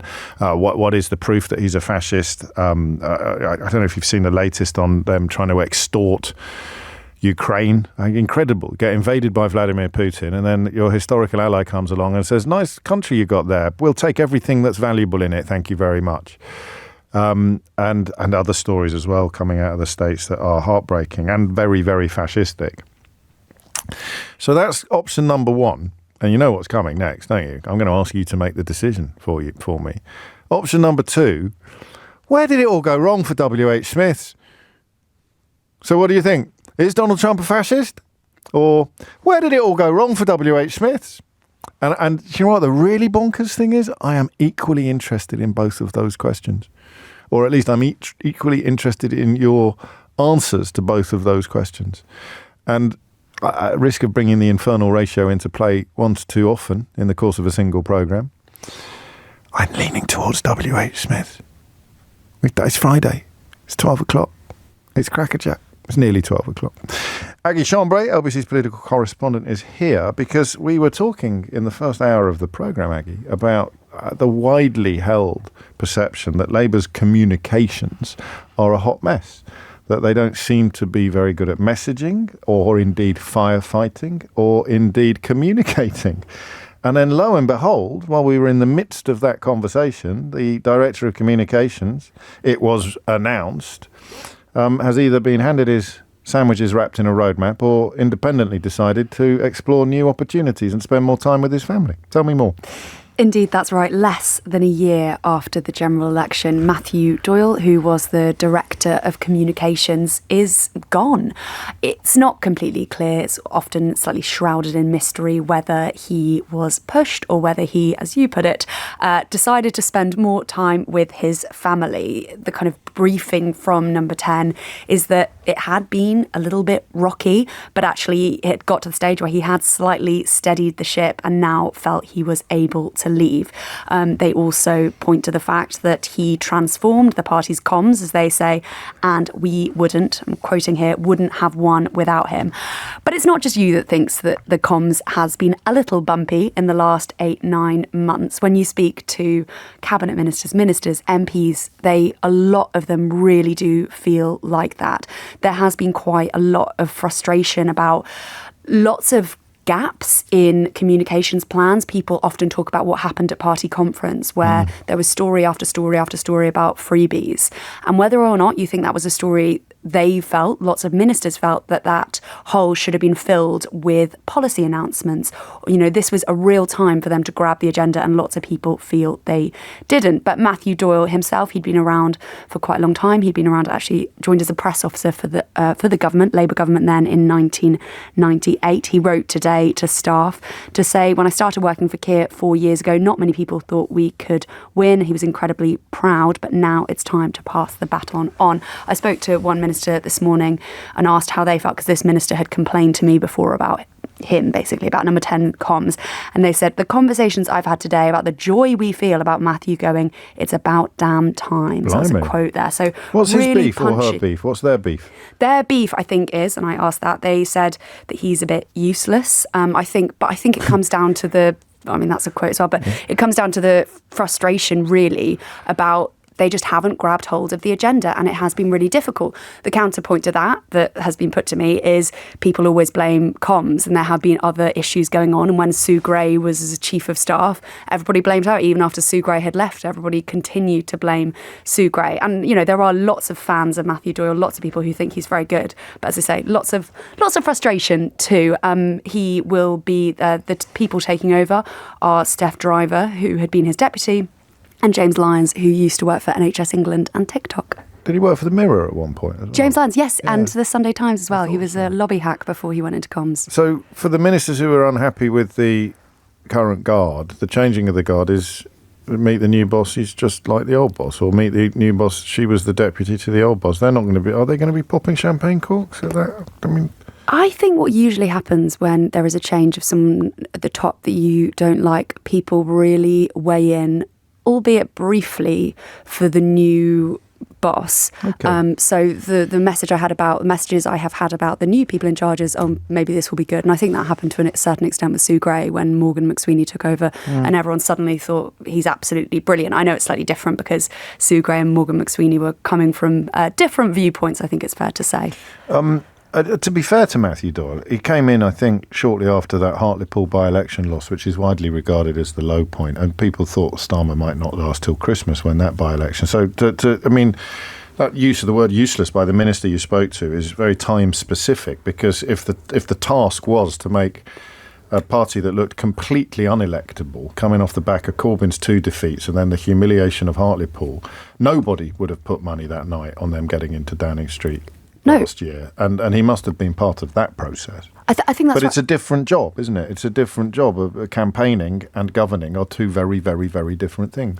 I think that is basically the nail on the head there, because that is what people still say. We are very good when they talk about how they're doing in government. We are very good at campaigning still, and we're less good at governing. And I think, as I said previously, people always blame comms. I think there is a feeling that there isn't a huge amount of institutional memory in the Labour Party. Now, actually, that excludes Matthew Doyle, who, of course, was in the government previously. But no, I mean, 2 people I've spoken to this morning, I've read out one of the quotes before, but said, he transformed the party's comms, and we couldn't have won without him. So there is definitely a feeling, as you point to, that actually if he hadn't come in after Hartlepool, when, as you say, we now know Keir Starmer considered actually quitting as leader of the opposition, then very likely, maybe, they feel that Labour might not have won.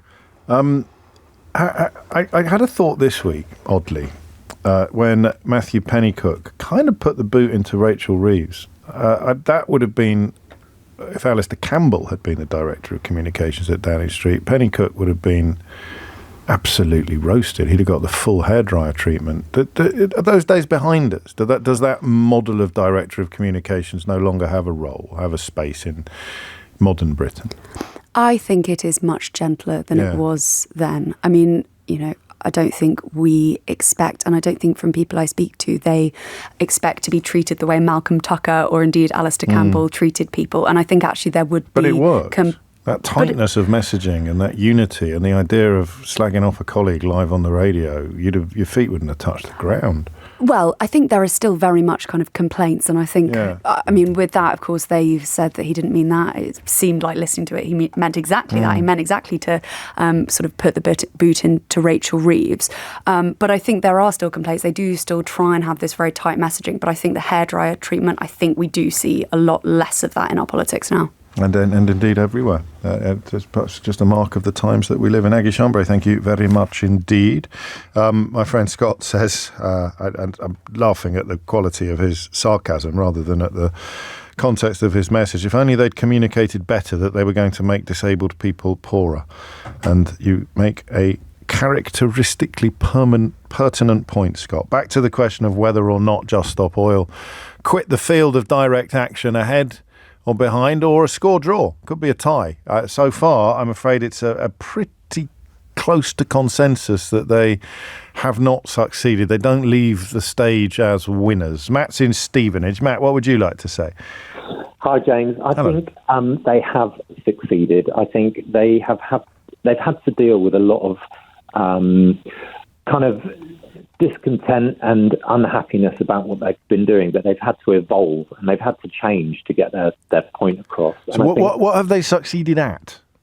Well, I think they've really highlighted the issue, and I think, you know, one of those kind of things that we can see is that actually it's evolved through politics. So more Green MPs have come through to Westminster, and I think, I'm not saying that's a direct result of that, I'm just saying it's elevated the conversation, and they've come out the other side of it with the issue front and centre for everybody to deal with. Well, I'm going to politely disagree with you. I think that, Ed Miliband hasn't had his head turned by them at all. His policy decisions would have been in place long before they started throwing soup at Van Gogh paintings. And I think the same is true of the Green Party.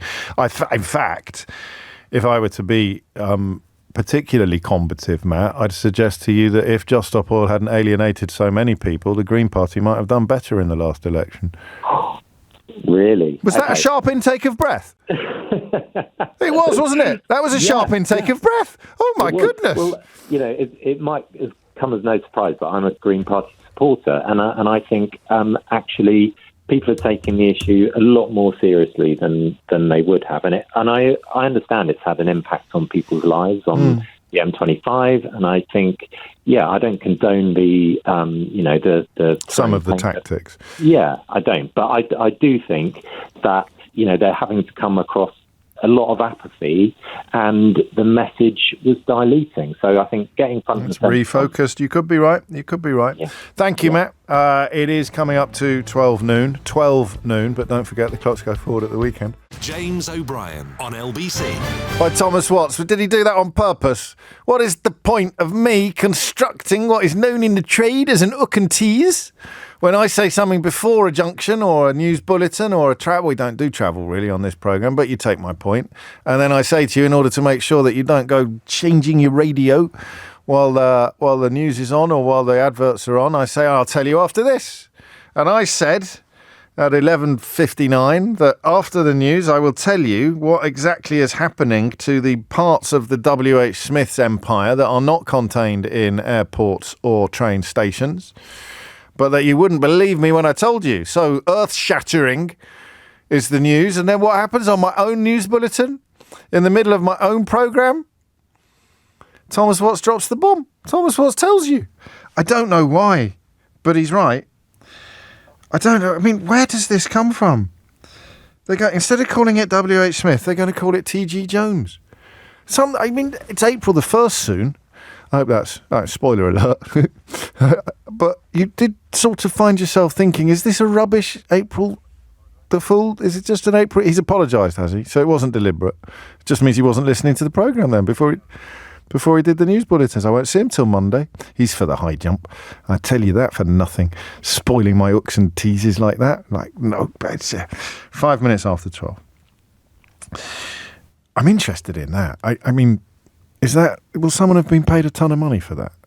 Sometimes when some friends of mine who work at companies that are like international, and one of them, I forget, I think it was an airline, and he told me how much it had cost to change the flag, essentially a flag. It wasn't British Airways, just to be clear, but to change whatever it's called, the insignia on the planes, right? So, you've got the is that the right word, insignia? I think it's the right word. Is that the word you'd use? The kind of insignia, the kind of, the designs on a plane. And it cost, I think he told me it was £2.5 million to someone came along and designed a new insignia. And I just thought that is fascinating. That is absolutely fascinating, because I could have done that. I'd have done it for 500 quid. I wasn't busy at the time.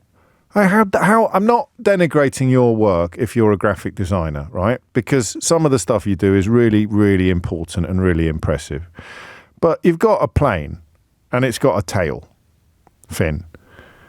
There's only so much you can do with that. There's only so many colours in your palette. You've got to include the colours anyway that are part of the company's logo. Logo, not insignia. Logo.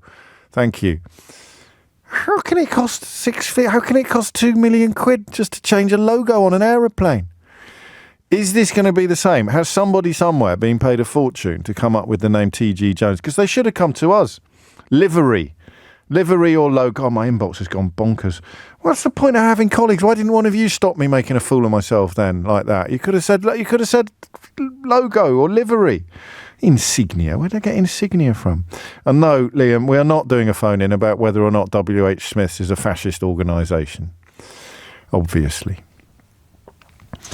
So would somebody have been paid a fortune to come up with T.G. Jones as a replacement for W.H. Smith? What would it be? A branding consultant? Is that how it works? I mean, this isn't actually a phone-in, but it is a bit, if you know this. How much do you reckon you get for saying to the new owners of W.H. Smith, here, I'll tell you what you should call it, T.G. Jones? I mean, it's so obviously easy to do. What would you have called... Oh, this is going to be good. I told you it was Friday. What would you have called it? So you can't call it W.H. Smith anymore because they've sold the high street arm, okay, for £76 million. The group chief executive has described it as a pivotal moment for the company, which is technically true. If you flog 480 shops involving 5,000 staff to somebody else, then it is indeed a pivotal moment for the company. The travel division has 1,200 stores in 32 countries. And I tell you what, if you get into that world, you are laughing. Because it's close to a monopoly, right? You want to buy a book or a magazine or a packet of mini eggs or some water at an airport or a train station, W.H. Smith quite often is the only show in town. And it's a good offer. I've got to be honest with you. I love retail. Did you know that? Are you relatively new to the programme? Retail is my path not taken. You know that Robert Frost poem? Two roads diverged, two paths diverged in a wood, and I took the one less travelled by. If I hadn't somehow managed to break into journalism at the last possible moment, I'd have stayed in retail. I loved retail. I'm fascinated by the psychology of shops, by the design of shops, by the simple things, not just the stuff we all know, like pumping out the smell of fresh bread to make people think they're hungry so that they buy more, or sticking sweets by the till, the whole shebang. I used to work with a lad who was a brilliant merchandiser. I think he ended up doing the windows at Harrods. It's an absolutely, that whole world of retail fascinates me. And the W.H. Smith offer at airports and train stations is good. It's a strong offer. It's a tight offer. And they're staying W.H. Smith's. But the company that is buying all of the high street shops is called Modella Capital, and they currently own Hobbycraft. So they are selling their shops to Hobbycraft. W.H. Smith's will still be at airports and railway stations, and indeed hospitals, which is quite common as well. But the 480 stores that are currently known as W.H. Smith will henceforth be known as T.G. Jones. That's quite a good play from Byrne, who's in Manchester. He says, call it E.J. Thrib. That could have caught on, couldn't it? I need to just pop into E.J. Thrib's to buy a private eye. I have two questions for you. Actually, I've got about 5. The first is, would someone have been paid a ton of money to come up with T.G. Jones? Who's qualified to answer that? It's all gone a bit mystery out. Who would actually be able to tell me whether or not you get paid to come up with T.G. Jones? Somebody somewhere has sat down and done what exactly? What's that process? We could have done it as a phone-in. We should do that, you know. We should offer our services to, it's probably not allowed, but we should offer our services to businesses, like a kind of live focus group on your radio that everyone can listen to. So I've got a business. I sort of do a bit of stationery, books, sweets, snacks, that kind of thing, art supplies, office supplies. I'm currently called W.H. Smith's, and I need a new name because I've bought a company from someone that doesn't want us to keep the old name. What should we call it instead? And then we do a phone-in on it. Or I just even do my text. It depends how much you pay me. You pay me a lot of money, I'll do a phone-in, and people will ring in and say, we're going to call it TGI Fridays. And then if you don't pay me quite as much money, I'll just read out the odd text. I'll read out the odd WhatsApp that you've sent to 0345 606 0973. So question number one, does someone get paid a ton of money for coming up with the name T.G. Jones? Because I'll do it for half. And we may even come up with a better name than T.G. Jones. Question number two. Well, there's two things here that genuinely interest me. What went wrong? I said to you some time ago that the next Woolworths would be W.H. Smith. And I said that for two reasons. Number one, I have a curious and somewhat anorakish fascination with retail, with shops. My mum had her own shop in Kidderminster for a while. I cut my teeth working in shops. I've worked on makeup counters, perfumery was my speciality. I worked for the company that makes Davidoff, Cool Water, and Jupe. I was never quite sure how to pronounce that. I love shops, and then I worked in River Island, and then I worked in Aquascutum, and I watched Aquascutum suffer and eventually disappear. It went from being an incredibly mighty brand that was huge, absolutely huge, on the international stage. Japanese and Korean customers would come in and drop huge sums of money, and then not long after I left, I'm not suggesting for a minute there was a link between my departure and the international collapse of the entire company, but not long after I left, it ceased even to be a presence on the international stage. I think somebody else bought the name in recent years and sort of, but it had nothing to do with the old company. And I used to find it fascinating that a manager would come in and change the shop. You wouldn't think that it mattered that much if you're selling suits and raincoats, how you arrange them, where you put them. But a manager could come in, a new manager could come in, particularly a store manager as opposed to a department manager, could come in and you would watch, because I was on commission, and my commission would go up. They would do things that I didn't even notice that just made the shop more successful. And that's why some of these guys, you know, chief executives most obviously, but also store managers, the sort of shop floor head honchos, and then the board level head honchos, they get paid a lot of money because they do things that the rest of us don't really understand. I love that. I love that world, that psychology of retail. I don't know that I have a favourite type of shop. The one I know best is clothing. But I do like the doodah shops. So I would put W.H. Smith and Robert Dyas in a similar space, in that you go into a shop not knowing really what you want to buy, but you come out with something. And at some point in the last 10 years, W.H. Smith stopped being a shop that I went into with a bit of time to kill and then came out of with something in a carrier bag. Whereas Robert Dyas has gone from strength to strength. I think the last thing I bought in Robert Dyas was SodaStream syrup. I had no idea I was going to buy SodaStream syrup when I went into it. Oh, and some Velcro strips to hang pictures with. So you wander around Robert Dyas and you just, that's interesting. Oh, and some Barkeeper's Friend stuff to clean my frying pan. Because every time Mrs. O'Brien uses it, it ends up with, she turns the temperature up too high and the bacon sticks to the pan and it's impossible to get it clean. So I bought some Barkeeper's Friend stuff, does the job. All of these things are psychological. Why is Robert Dyas doing well while W.H. Smith has failed so badly? Next is doing brilliantly. Did you know that? Next has just posted profits of £1 billion. Did you know that one of the reasons why Next has done so well... You see, you thought I was exaggerating when I told you I was a retail anorak. Now I'm proving you wrong. Do you know one of the reasons why Next has done so well over the years? Do you? Next Directory. So the Next Directory was a sort of hybrid of retail and mail order. Mail order was quite naff when we were growing up. You get the K's catalogue And, you'd get it on HP and you might buy something and pay for it over 12 months, but it wasn't cool. You didn't get cool clothes. If your mum had a K's catalogue and she was buying your clothes out of it, you'd be a little bit embarrassed. You didn't want to get your clothes, your clobber, your shoes, school shoes maybe, but you didn't want to get your actual party gear out of a K's catalogue. And then the next directory came out, and that was quite cool gear. How old do you have to be to have the first idea what I'm talking about at the moment? So this was like a big, whopping, great, glossy magazine full of clothes. And you'd go through it and there were cool clothes in it. And you could buy them and then pay it over a period of time. No, not like Littlewoods, because that was naff. That was like K's catalogue. I think they were the same company. The next directory was revolutionary because it had cool clothes in it. I think the jacket I'm wearing today is from Next. And that meant that when the internet kicked off, Next was good to go. Because they had a warehouse system in place and a delivery system. So you didn't know that, did you? Why is Next doing so well at the moment when so many other companies in the same space, most obviously Topshop, have failed, have gone from, hero to zero almost overnight? And the reason is that by complete coincidence, because they didn't know the internet was around the corner, but the Next directory mail order business created the infrastructure that they needed to move further and faster into online shopping when the internet kicked off. But they're getting something right on the ground as well. They're getting something right in their stores as well, because you don't post profits of £1 billion unless you're getting almost everything right in the retail space. So, can we do what makes a shop work in 2025? Would you do that with me? I mean, seriously, why do some shops succeed and other shops fail, even though they are in a similar space? What is it in 2025 that distinguishes or determines whether or not a shop is going to be successful? 0345 6060 973 is the number you need.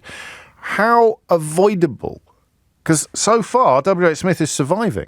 You don't pay 76 million quid for something unless you're planning to keep it afloat. I'm surprised by that. I thought WH Smith, and I say this with enormous sympathy for the 5,000 staff employed in the 480 stores, I thought WH Smith was going to go the way of Woolworths. Because it has that feel when you walk in there. It's, who wants this? Who's this shop for? Go to Ryman's for your stationery. Going back to school, the kids can get the stuff from the supermarket. No reason to make an appointment, unless you're in Kidderminster and it's now the only bookshop, so you might pop into WH Smith to buy books. And they've got the post office up the back of the shop. It's going to be called T.G. Jones in future. So, you're right, James. Next was founded in Leeds. This is how boring I am on retail. Hepworth's, it was called originally.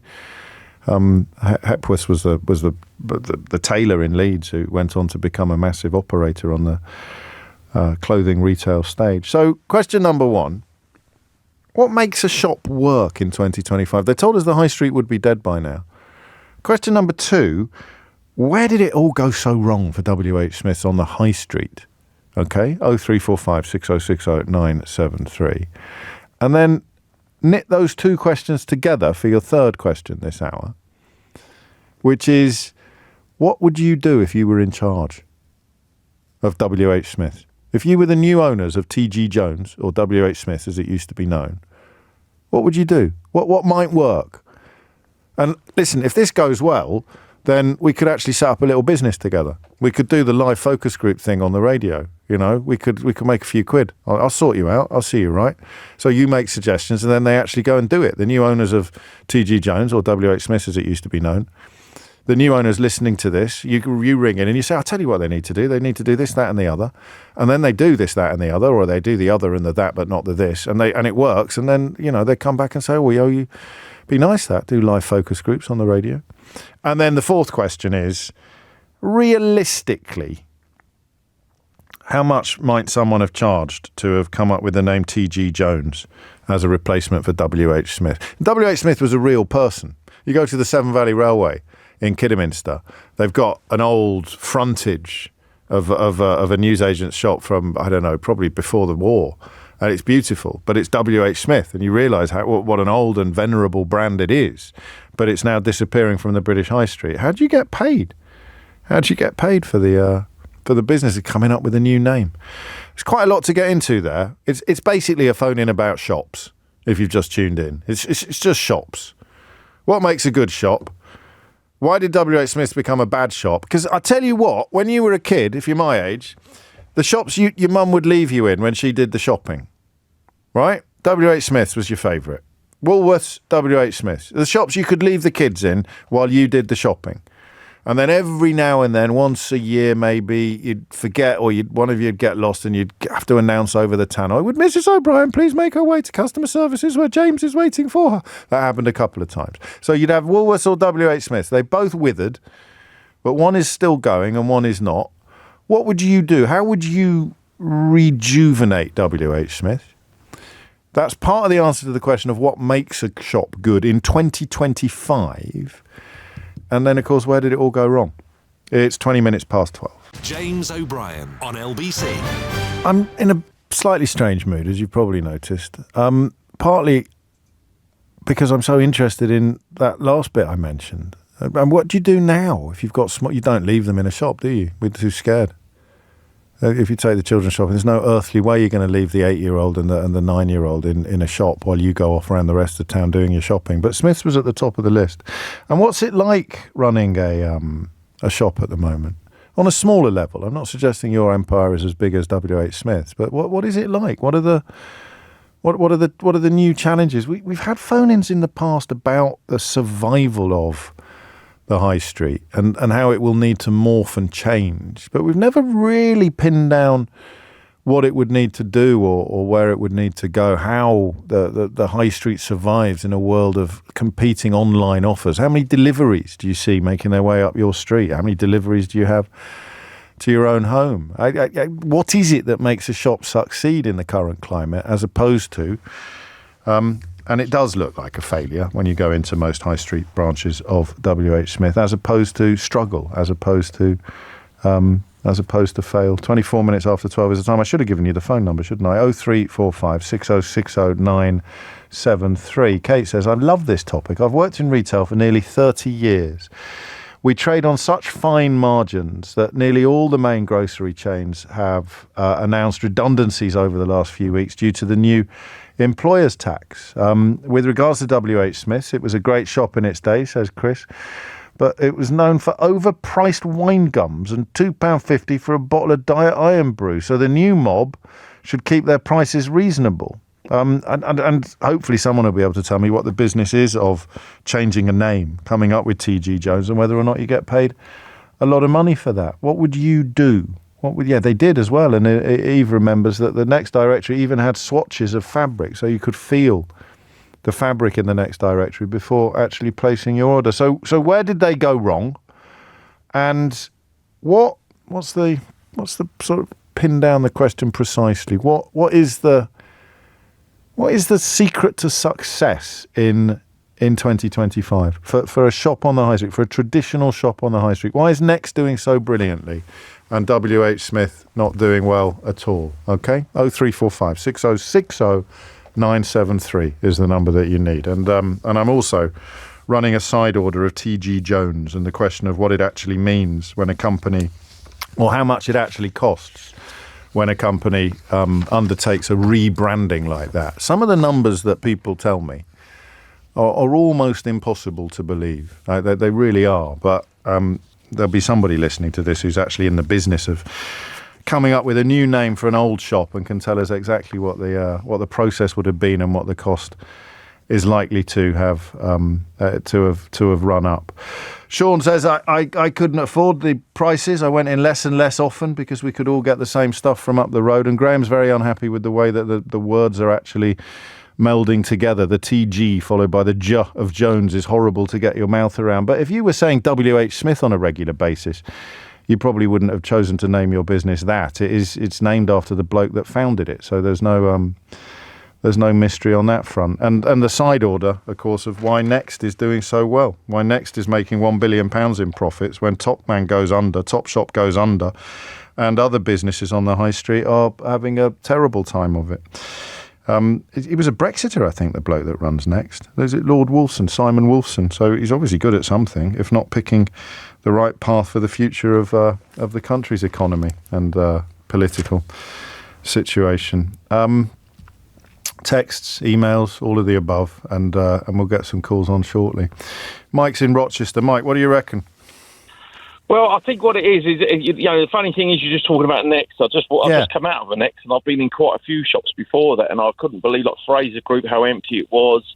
And I was actually getting impatient trying to get into Next because it was just so busy. And I think what strikes me about Next is because, first of all, the quality was good. The prices were just on a par with someone like Fraser. And I'm just going to actually check. You keep talking, all right? I'm going to lean away from the microphone. I'm going to check the label on the jacket that I'm wearing today because I think I am actually wearing a Next jacket as you speak, Mike. So you carry on, all right?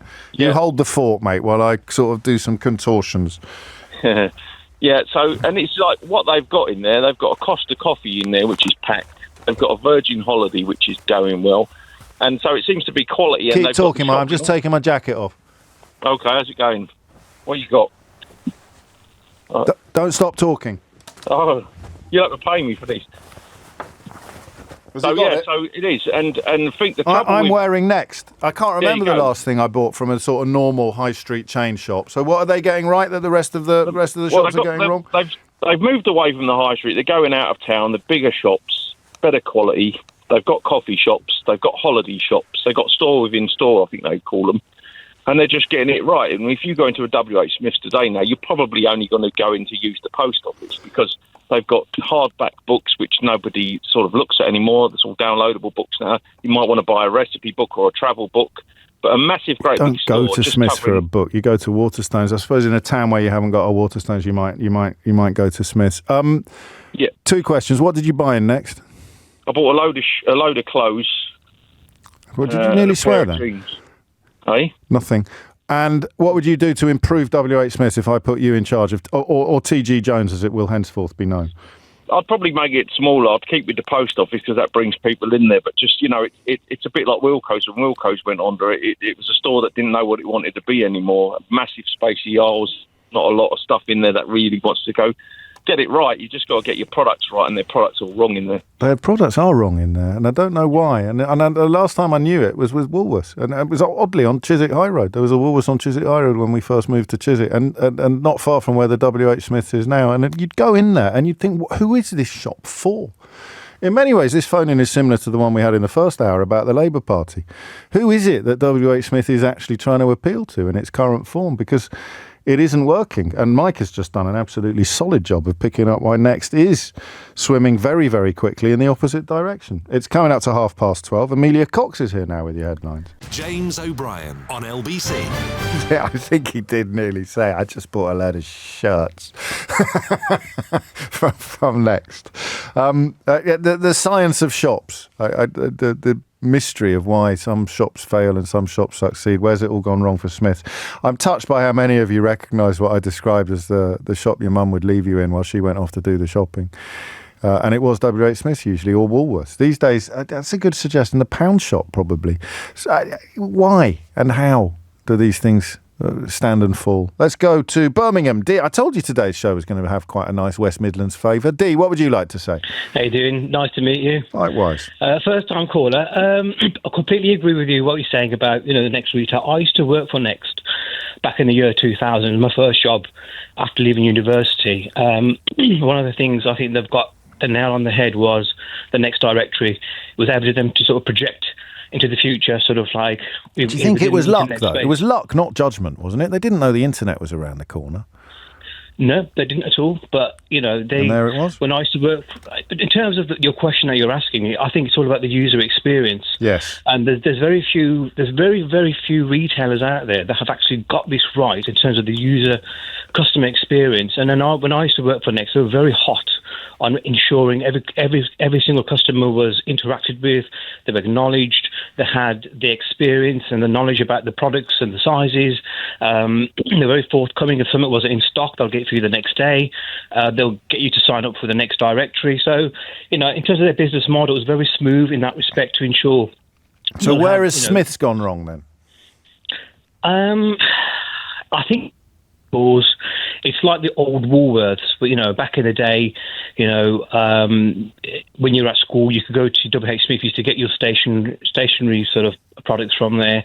But I think it's a bit of it's a lost cause at the moment. It's a little bit like Woolworths, where back in the day, you used to go there, buy your records, all the new releases that were coming out, and instead you can buy your CDs, you can buy your tapes, you could buy your records. It was all nicely sort of laid out in the store. But once that market had gone with the record industry, Could you? Are you still in retail now, or do you do something else? I'm still in retail. Do you reckon you could? Here's an interesting question. If you took a branch of WH Smith's on the high street, right, and you took everything out of it, but you didn't change the stock, you still had exactly the same stock, but you went in and did a big redesign, changed the layout, zuzzed up the staff, just like, do you see what I mean? You're making exactly the same offer, but you worked some retail magic. Could you turn the shop as it is now into a successful shop, do you reckon? Yes, you can. I think you're right, you see. That's why I find it so interesting. What I was going to allude to was basically there's other retailers out there that are on that same sort of path where, I think they've got the sort of retail experience absolutely. They hit the nail on the head. You can go to a place called IKEA. You could spend a whole day there, and the way they lay their store out is that by the moment of inception of walking into the store, they've laid it out in a way where you can't go back. There's no aisles. It's a journey, And then they've got entertainment for everybody. You can take your kids there. You can have your lunch there. You can park your trolleys. They've got space for your baby. Just moving with the time. Yeah, you're good. You're good at this. But you couldn't do that at Smith's. You're not going to be able to have a lunch there. You could go into IKEA thinking, I'm just going to pick up one thing. I bet your bottom dollar, you'll get a trolley full, and you'll be spending hundreds of pounds. By the time you come to the till, and that's what Smith's could be like. Do you know what I used to buy a lot of? Do you remember Letraset transfers? All right, yeah. I used to write, because I have very messy writing, so if I wanted to make something look nice, even my homework, I'd use Letraset transfers. I'll tell you what's missing from this, Dee. There's one more reason. Hang on. We need to. The word you're looking for is mooch. Yeah. You want a shop where you can have a bit of a mooch. Yeah. A mooch around. Looking for. Go on, and your final point, please, before we go to St Albans. So another shop is Tiger.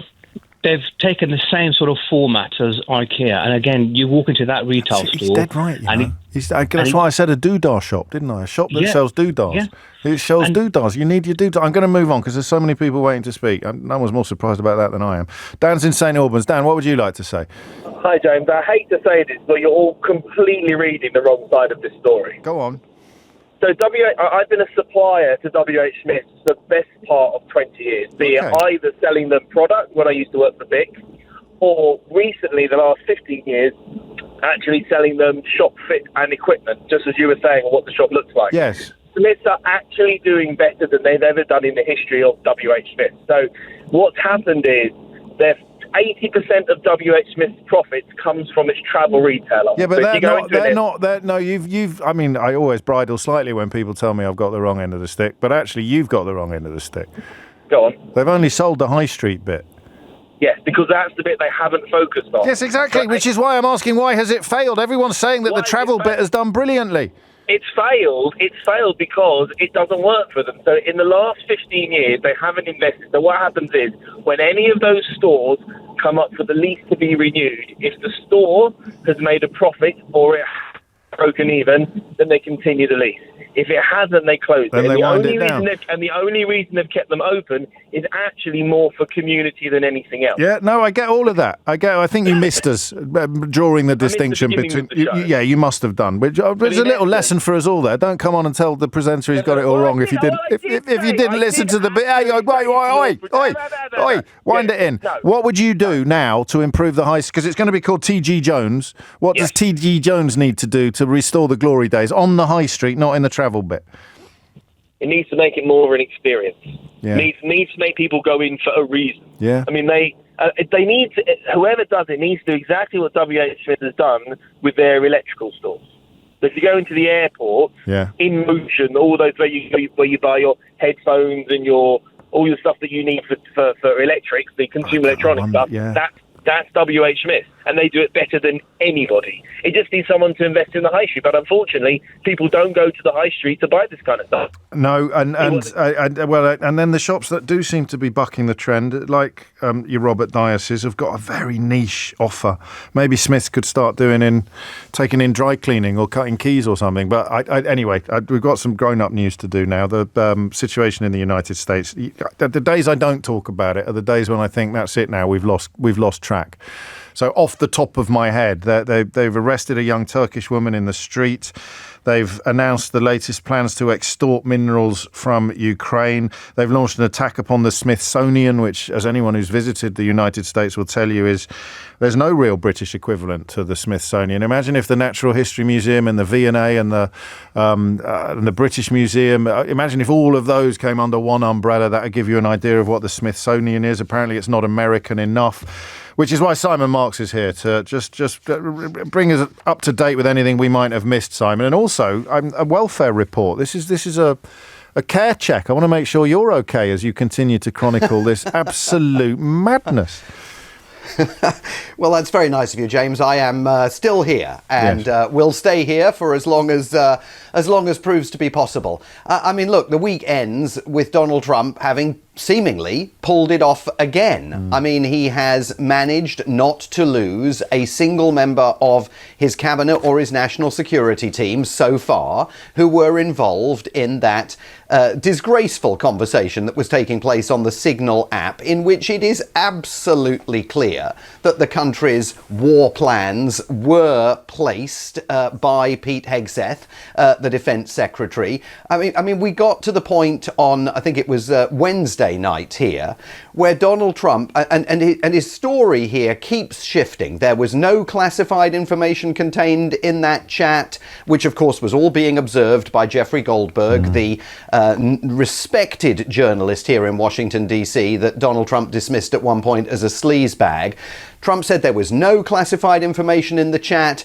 Then 24 hours later, he said he wasn't sure whether there had been any classified information in the chat after Goldberg, of course, published the classified information that was in the chat. We got to the point on Wednesday night where Donald Trump was postulating the possibility that Signal itself is defective, that there's a problem with the app, and that somehow that may have contributed to all of this. And you sit there and you just listen to this stuff and you have to report it. Yes. And honestly, I was sitting there thinking, I went to university for this, you know? I mean, to have to deal with this kind of absolute nonsense that is emanating from the White House. But Republicans on Capitol Hill, as we suggested earlier in the week, have not found their backbone, nor I think will they. There's no indication that Hegseth, Tulsi Gabbard, the Director of National Intelligence, Mike Waltz, the National Security Advisor, are going to take the fall, although I think Waltz is in trouble. Right. I think Waltz won't take the fall this time round because the White House doesn't want to give anything to Goldberg of The Atlantic.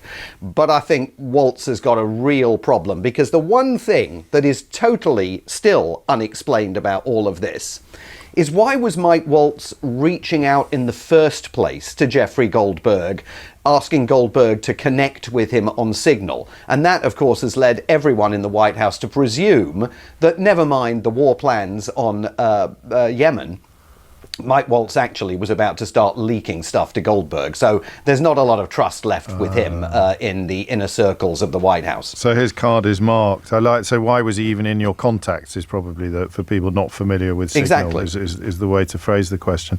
I mean, I'm glad you can laugh about it, and I can too on a good day. But I think when we did the first phone-in, which may have been on Monday, the question I asked was, how do you deal with stories like this? How do we report stories like this when they are of objectively enormous importance, but we are in a world, by which I mean the White House, where it will not matter at all, where all of the old rules have not just been broken, they've been wiped from history, like, you know, in a Stalinist way. The old rules never existed. Yeah, and I'm not trying to make light of it at all. I mean, you just have to find some way, I think, of dealing with it. Look, it is a tsunami here every single day, and there are key moments, and we're going to be talking about this actually on American Week in Tom's program later on this afternoon, that I think are clear indicators of where this country is going. And the one this week that has shocked me is the manner in which that 30-year-old doctoral student from Tufts University, Rumeysa Öztürk, a Turkish national, was seized off the streets in broad daylight by 6 masked agents of the US government as an onlooker videotaped the scene and suggested that perhaps she was being kidnapped, because it absolutely looked like a kidnap. She was then disappeared into the system. And this is exactly what happened with Mahmoud Khalil, the Algerian student who had been the lead negotiator for pro-Palestinian protesters at Columbia University last year. She was disappeared. Her lawyers couldn't find her. They traipse her deliberately to an ICE detention centre more than 1,000 miles away in Louisiana, even after a judge issues a court order saying she's not to be taken out of Massachusetts without notice being provided to the court. So the lawyers have now found her. Marco Rubio yesterday, and Rubio is extraordinary. The last time, we saw Rubio, he looked like a man who was hoping that couch in the Oval Office was just going to envelop him and suck him into it as he watched President Trump berate Zelensky. Rubio yesterday not only announced that he was revoking her visa and kicking her out of the country for the single act of writing an op-ed in which she urged Tufts University to divest from Israel and to acknowledge a resolution that was describing that what was taking place in Gaza was a Palestinian genocide. She is not a Hamas terrorist, or at least if she is, that certainly has not been proven by this government that has accused her of no crime, has provided no evidence whatsoever of what they claim is her support for Hamas terrorists who relish killing Americans. And Rubio yesterday said that he's nullified around 300 visas for other students as this hunt for people involved in pro-Palestinian demonstrations that are completely covered by the First Amendment to the American Constitution guaranteeing free speech. He's kicking them all out of the country. Legal, peaceful protest.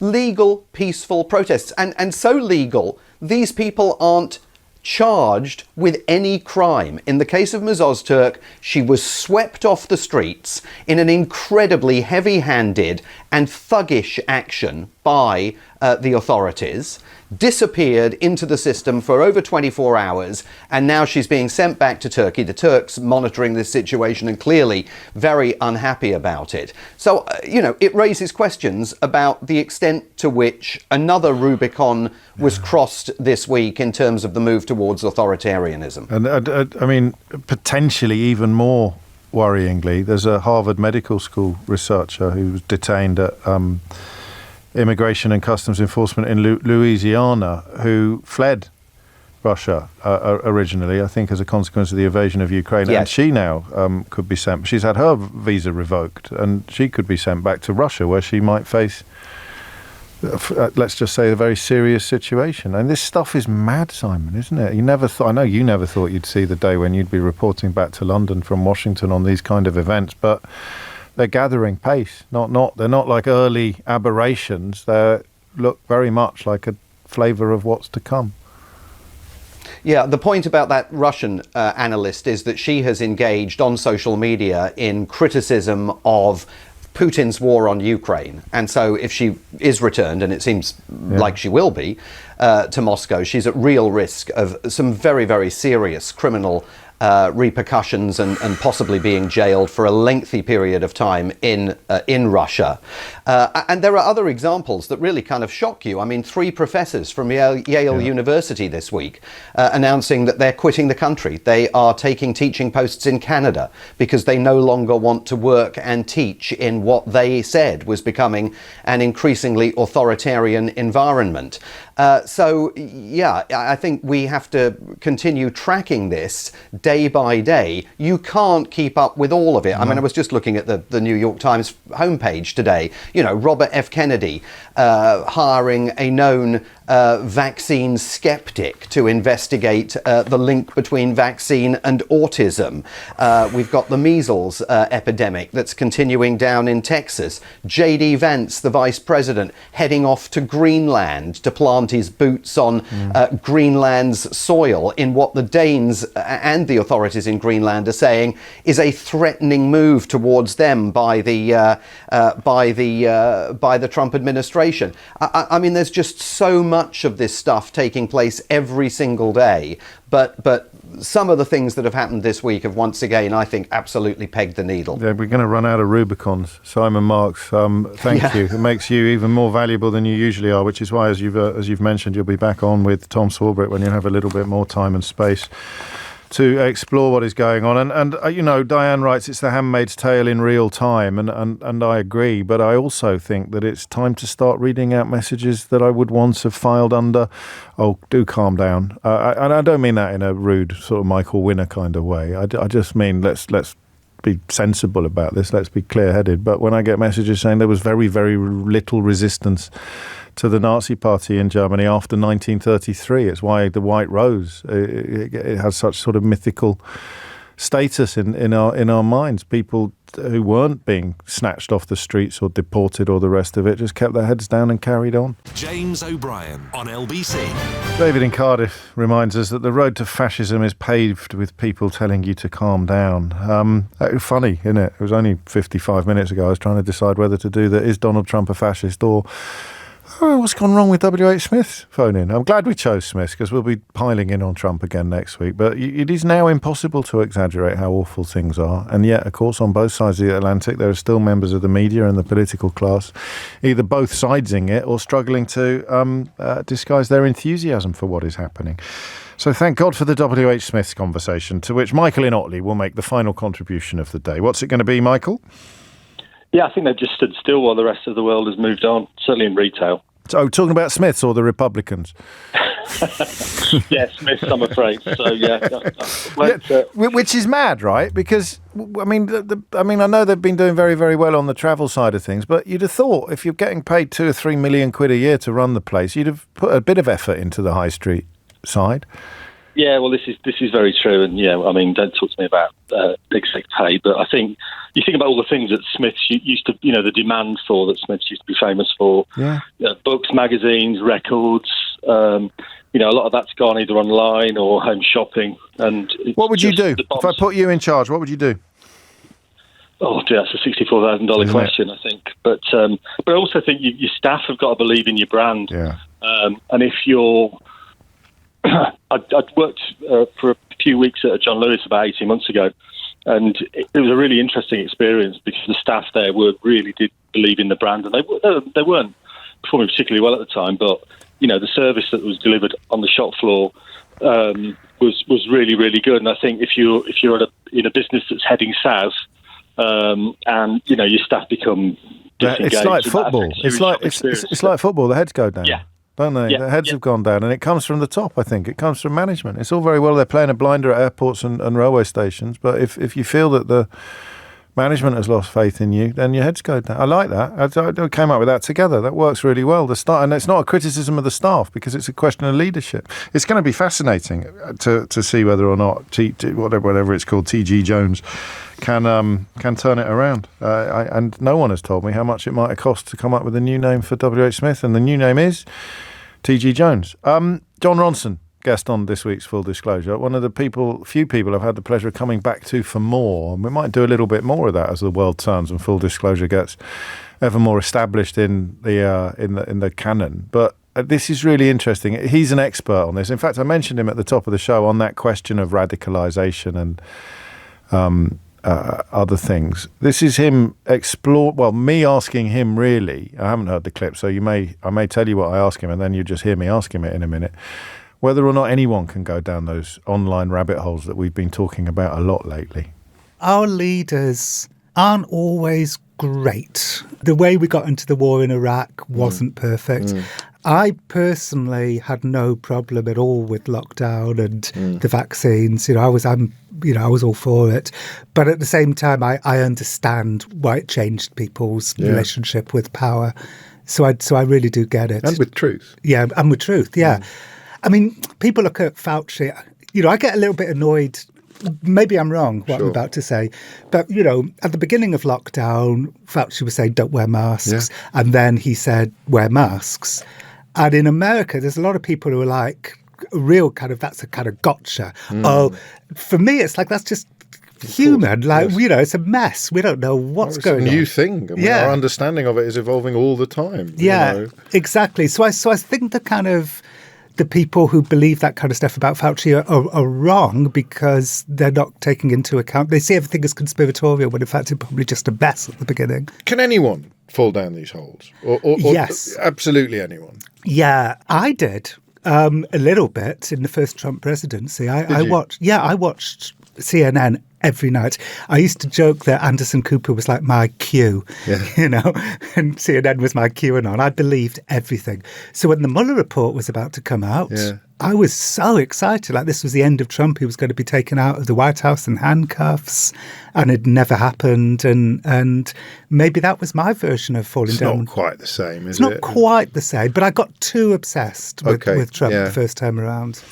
A warning for us all, perhaps. But that is this week's Full Disclosure with one of the greatest thinkers of our time, really, and certainly one of the greatest communicators, Jon Ronson. If you missed any of today's show, you can listen back on Catch Up on Global Player, where you can also pause and rewind live radio, as well as listen to a range of podcasts, including James O'Brien Daily, the best bits of my show in 60 minutes every day. Download it now for free from your app store or head to globalplayer.com. James O'Brien on LBC.